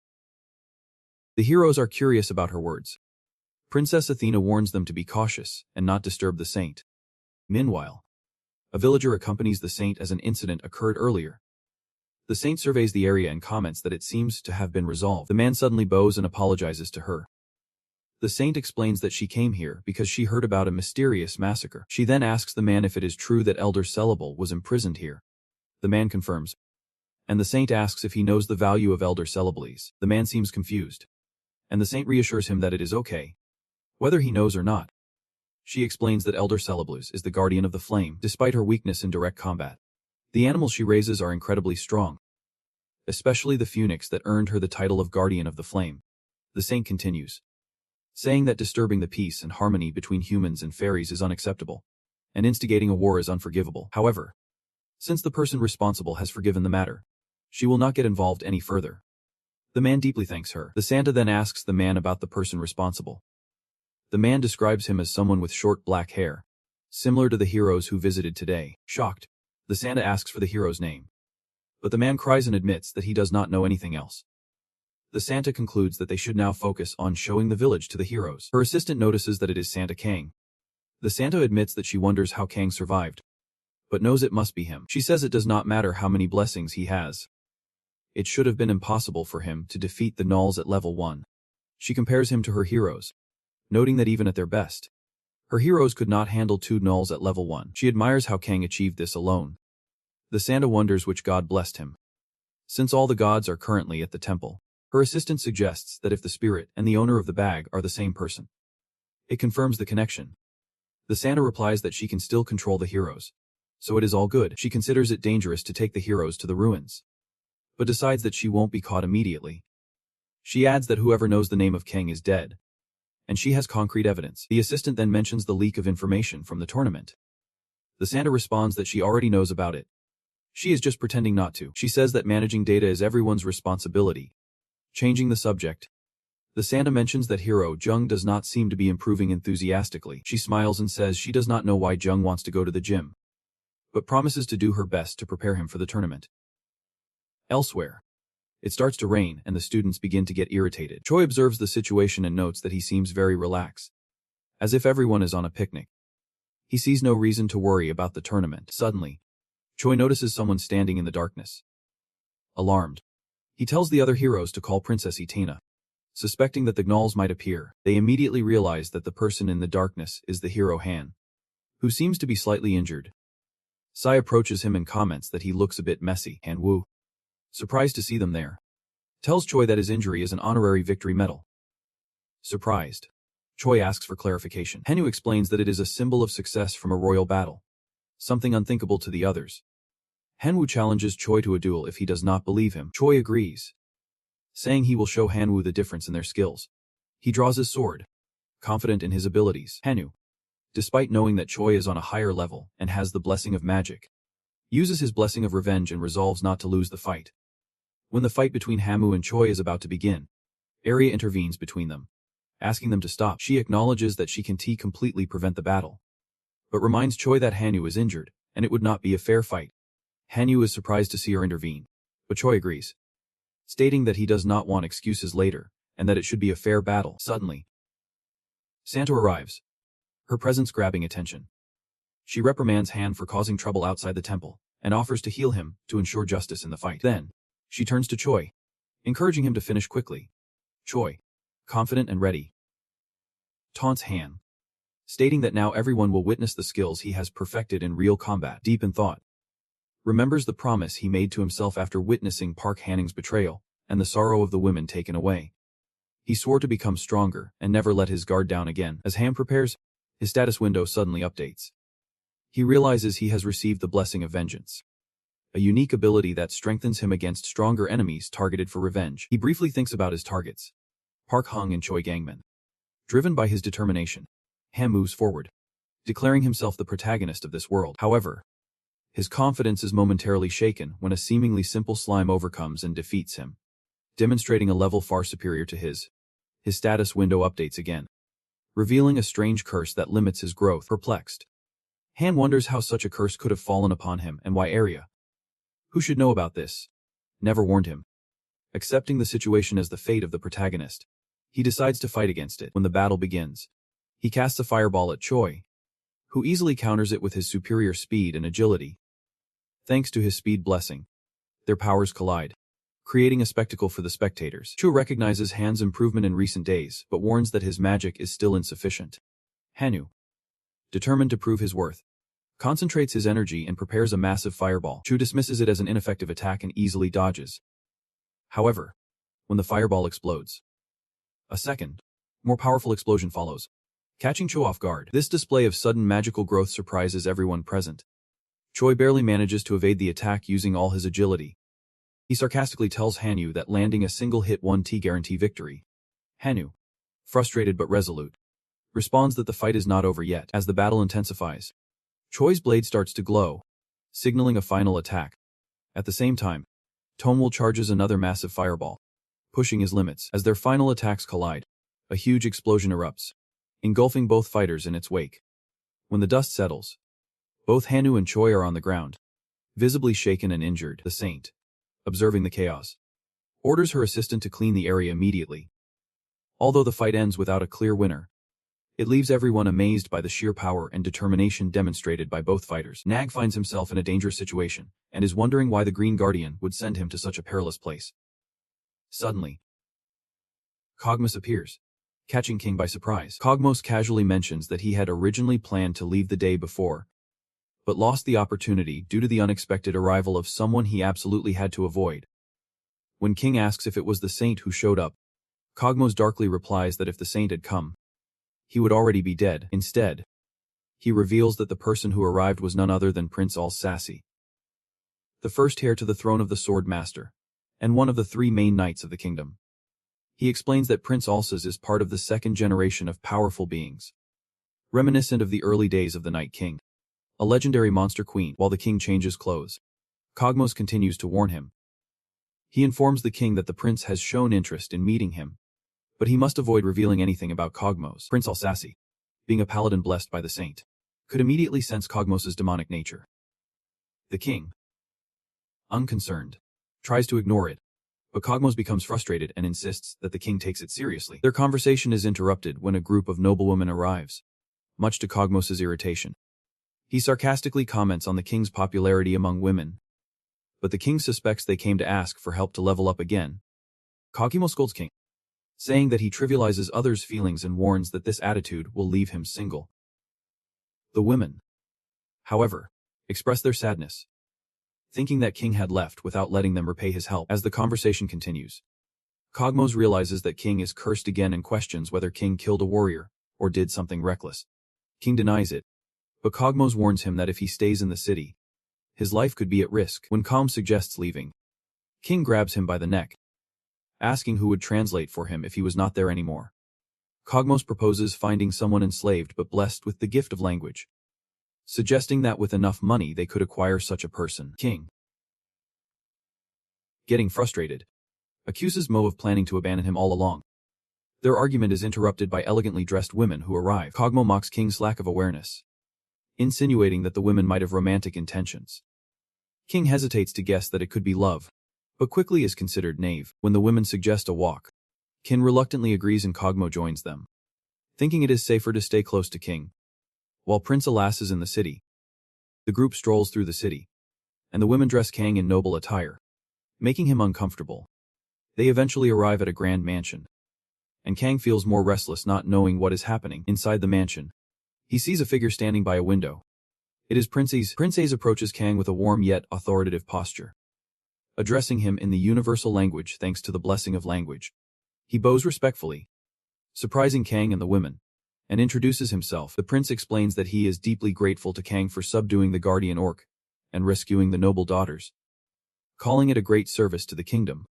Kang tries to brush it off as a natural act, but the prince expresses his curiosity about the skills that allowed Kang to defeat the guardian orc, a feat that had even disturbed experienced warriors. The prince then makes a bold request.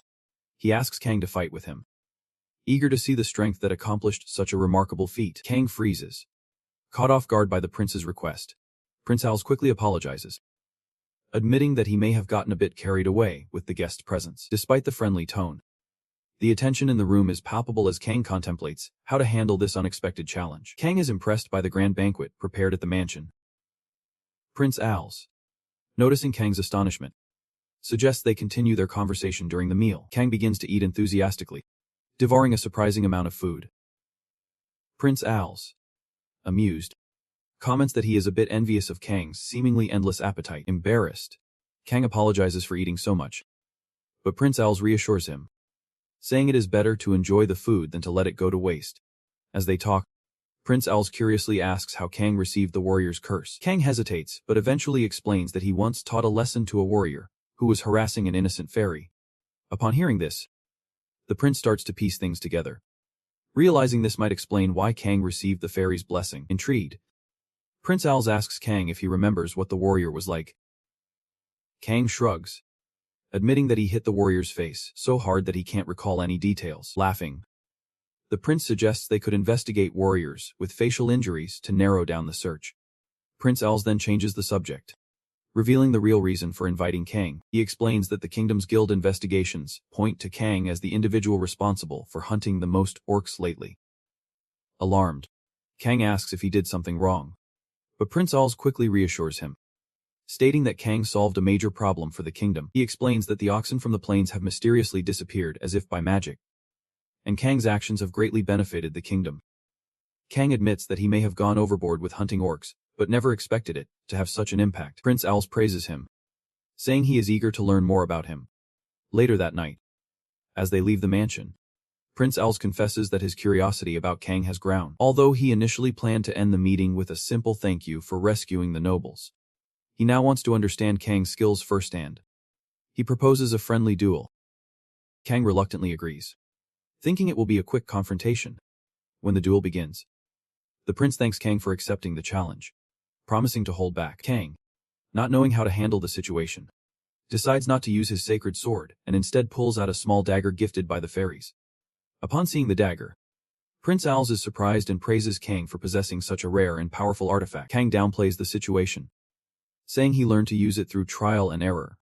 Prince Alice is impressed by Kang's humility and ingenuity, commenting that Kang's mastery over such a dangerous tool is remarkable, especially at level 1. The duel begins with Prince Owls allowing Kang to make the first move.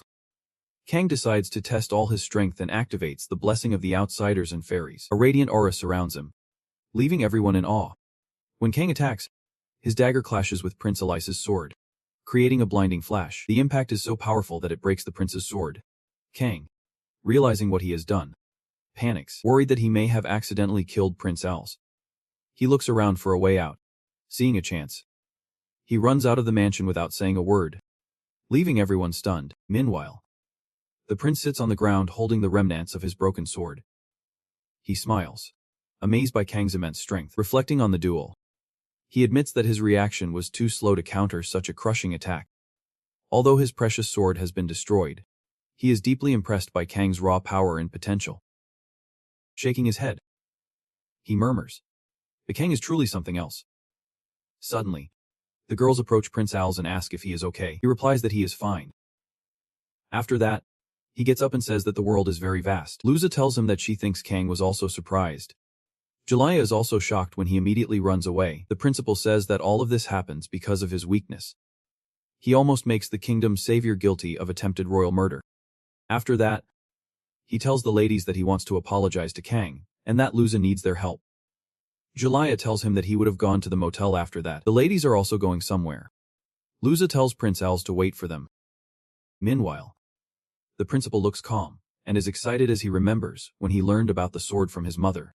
On the other side, the saint returns to her room. She asks the housekeeper if anyone entered her room without permission today.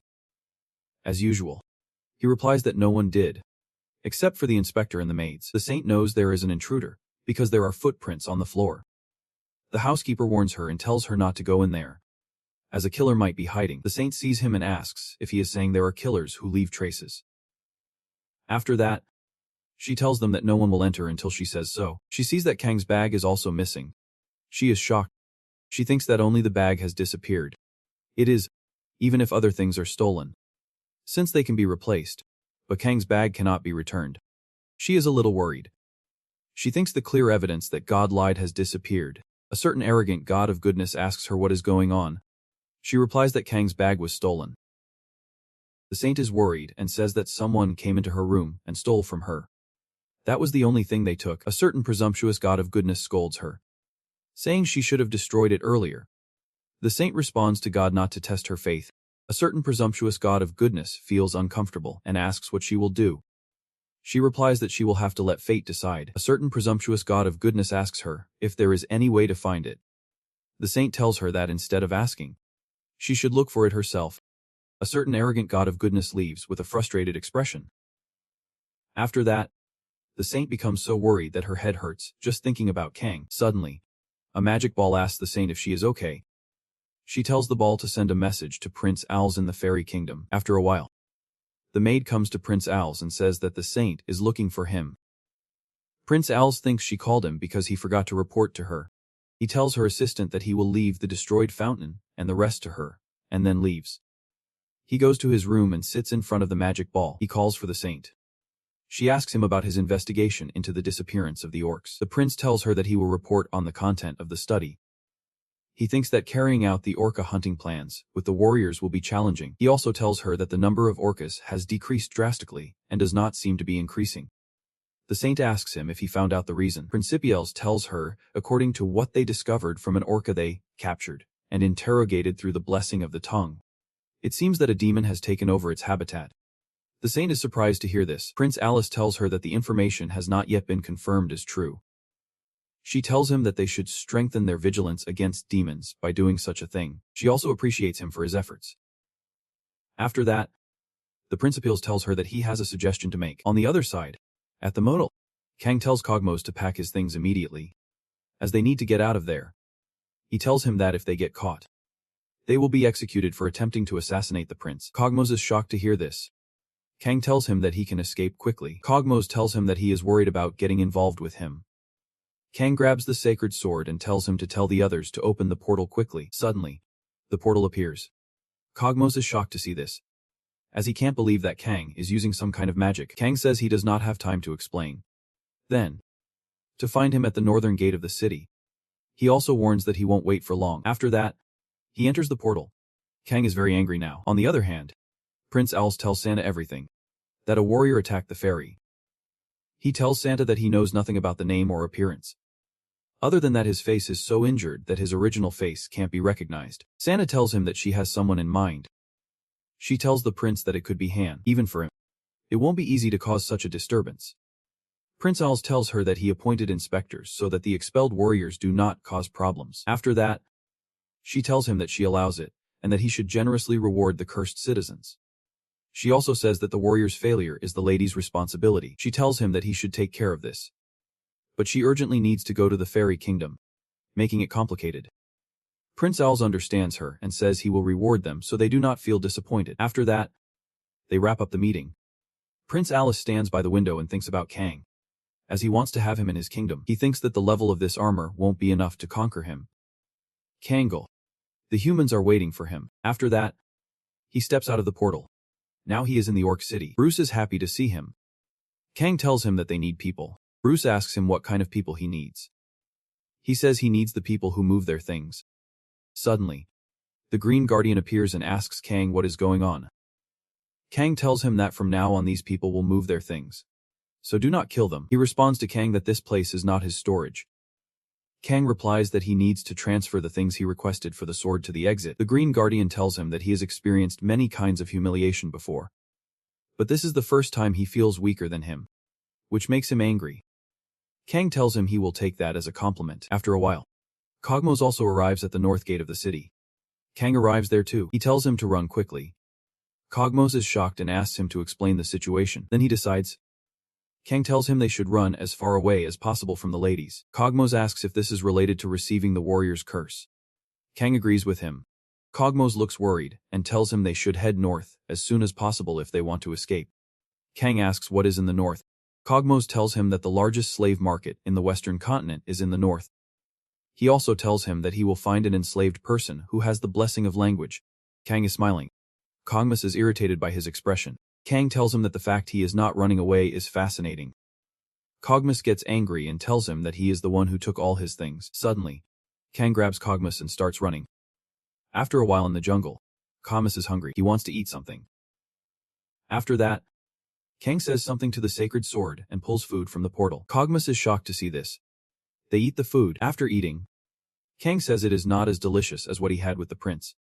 Cogmos tells him that no matter how he sees it, he does not understand. He has never heard of magic that prepares meals and does the dishes. Kang responds to him. Cogmos gets annoyed. Kang says they have to move now. He tells him to stop complaining. As they are almost there, Kang is surprised. After a while, they arrive at the slave market. The market is very large. Cogmos tells him to stop acting like a villager and come quickly. Cogmos tells him that there will be trouble if the inspection is too strict in cities like this, where the population is large. Kang tells him that this is a strange city. Cogmos tells him that he won't run away for now, so return his things first. Kang tells him he can't leave until he finds a enslaved person who has the blessing of language.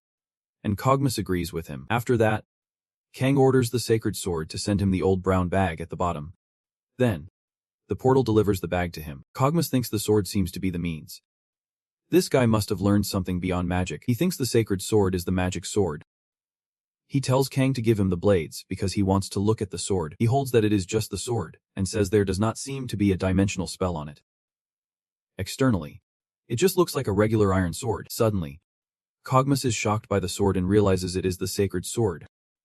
Kang tells him he did not know that theft prevention was installed in it. Cogmos gets angry with him and says he can't give the sacred sword to a demon. He says he should have known when he handed it over to him so quickly. After that, he asks Kang how he can hold the sacred sword. Kang replies that this is a defective product. Cogmos tells him that the weapon is also a defective product, just like its owner. Kang gets angry to hear that. After wandering through the slave market, Kang asks him if he is okay because he looks tired. Cogmos tells him he can't be okay in front of a sacred sword. Meanwhile, an enslaved demon is listening to them. The slave market owners are selling their slaves. Suddenly, Kang says that this is shut off. Cogmos does not understand him. Kang says he imagined the owner of the enslaved person mistreating them, and a man of justice saving the enslaved person. Cogmos means to say he is talking nonsense and does not have high hopes for someone like him who almost killed the prince. He tells him to at least think normally. Suddenly, Kang sees the man burning his slave. Kang asks Cogmos what is going on. He replies that it is a classic narrative that produces sympathy. He also tells him that after a performance like that, weak-minded people feel inspired to buy enslaved people. A Cog tells him that looking at that enslaved person, their skin looks so good for someone who is being abused. Kang is surprised. Cogmos tells him not to be fooled by that and just to come over here. Kang thinks there are 4 types of enslaved people sold in the market: humans, fairies, dwarves, and mermaids. There are small price differences depending on the type of enslaved person, but more than their appearance or skills. The most critical attribute was their level. After that, Cogmos tells Kang that since they have nowhere to go now, they should take a look around here later on their own. Kang asks him about the destination. He replies that he knows some shops that only deal with high-level enslaved people. After a while, Kang arrives at the inn. There is a fairy there who greets him. Cogmos tells her that he is looking for an enslaved person with the blessing of language. She asks him about the level of that person. Cogmos tells her that the rest does not matter. He wants an enslaved person with a blessing of language. Suddenly, Kang speaks and says that the enslaved person must be someone who will be able to follow him on his journey. Cogmos tells him that this type of enslaved person does not exist, but he will try. The lady means to say that they have an enslaved person. Cogmos is shocked to hear this. He tells Kang that he has already bought the enslaved person, who will suffer because of him. After that, the lady takes them to an enslaved person. Upon arriving there, Kang sees that there are some high-level enslaved people. He asks Cogmos why they have not escaped from here. He replies that all enslaved people carry the curse, or mark of a person without exception. He also asks to see the status windows of the enslaved people. After that, the lady shows the enslaved person to them. She is a beautiful lady, but a demon. Kang finds her fascinating. It is rare to see a monster that has become a slave to humans. Kang mocks him and tells Cogmos that he ordered an enslaved person who is just like him, and the only one who can meet that condition is a demon. Cogmos says he wants to buy that enslaved person. Cogmos is counting his money. On the other side, Kang asks the enslaved person how she ended up becoming a slave. She replies that there was a man who was more precious to her than anything, but he doubted her love for him, and that is why she consented to be his slave. Kang finds this story interesting. Meanwhile, God is angry with him. On the other side, Cogmos finds the story sad and cries. Both the demon lady and Kang are watching him. Suddenly, the demon lady asks her master to get rid of this insect. As he dares to look at her casually, she feels like tearing out his eyes. After that, Kang tells the demon lady that they have to go. She asks if everything is okay without proper confirmation. He replies that everything is fine since they already confirmed it on her status window. Her name is Dialoka, level 27. She has many blessings with 3 curses. Dialoka is a bit irritated. She tells him not to take it the wrong way. It is because of the blessing from an enslaved person. Suddenly, she approaches him and says he can ask her to translate next to him. She says that the reason she is obeying him, an inferior human, is commendable. Instantly, Cogmos tells him that he won't spare him if he tries to make her do something strange. Dialoka tells Kang to give her an order to kill him. Kang tells him that he has not killed him yet. Kang thinks he should buy some more enslaved people. After a while, he buys many enslaved people because they are cheap. Dialoka says that they all have low levels. It is manual labor. After that, Kang creates the portal and tells his slaves to enter the portal one by one. Suddenly, Cogno approaches and says he wants to tell him something. He informs Kang that he has changed his mind and will accompany him from now on. Suddenly, an arrow hits Cogmos in the head and he falls. Kang is shocked. Dialoka says she wants to do this, but someone seems to have gotten ahead. Kang comments that being attacked in broad daylight makes this world fascinating. Meanwhile, someone is shooting arrows at them, scaring everyone. Kang finds this problematic. Realizing that people will gather at the scene, Dialoka says they are slave thieves and explains that a rumor has spread about a level 1 guy buying many enslaved people. The guards also arrive. Dialoka asks Kang if she should kill them. He says it does not matter to her since she is enslaved, but emphasizes that it must not be discovered that she is a demon. He suggests they escape the city. After a while, they are in the jungle. Kang pulls Cogmos aside and tells him to keep it together, reminding him that he can't afford to be weak. Cogmos admits he has never been this close to being killed and let his guard down. Dialoka comments that this means he has been living defenseless all along, relying only on his healing power, and calls him weak. Cogmos gets angry. Kang sees bloodstains nearby and suddenly sees Dialoka preparing to attack him. Kang grabs her hand, saying that she thinks he is straightforward. He uses his nullification power and cuts her hand. Dialoka is shocked and asks if he is a level 1 player. Kang simply asks what if he is not, and adds that it seems she underestimated him. Just like Cogmos did, she invests against him to attack, calling him human. But Kang is prepared. He tells her that now he will show his absolute powers as a master. He jumps and punches him repeatedly. Dialoka smiles even after getting hit, saying it looks like he let his guard down. She retaliates and hits Kang with full force.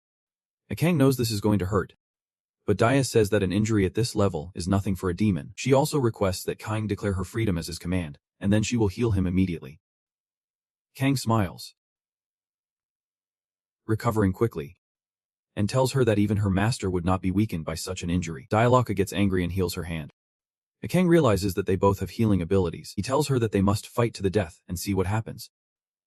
Meanwhile, Cogmos, observing, tells her that he knows Kang well and understands his fighting style, then wants to help her. Suddenly, Kang throws a dagger at Cogmos. injuring him. Kogmas tells Kang that he claims to know him well, but did not expect this and warns that he will defeat him if Kang tries to betray him. Dialaka thinks Kogmas is a bad man, and it is not easy to deal with someone like that. Suddenly, Kang jumps and hits Dialaka again, claiming it is all to impress her. She interrupts the attack and says she hates guys who are not trustworthy. Kang replies that she is the one who betrayed his trust. He prepares to punch her again, but she retorts that she is enslaved, but never swore to become his slave. Both of their powers are collapsed, and in the meantime, Crazy realizes that her healing can't keep up with the injuries she sustained during the fight. She is curious about how Kang is still so active. Kang smiles and tells her it is a pretty good excuse. Kang attacks Dialaka again, and an explosion occurs. He repeatedly says that she can't defeat him, claiming there is no chance for her to win. While Suka is around, he observes that even though she seems unfazed by her body, she is proving to be more challenging than before. Suddenly, wings appear on Dialaka's body, and Kang is shocked to see this. He prepares to punch her, believing he can take her down before she has the chance to fly. However, Dialaka instantly leaps, and Kang is surprised to see her flying.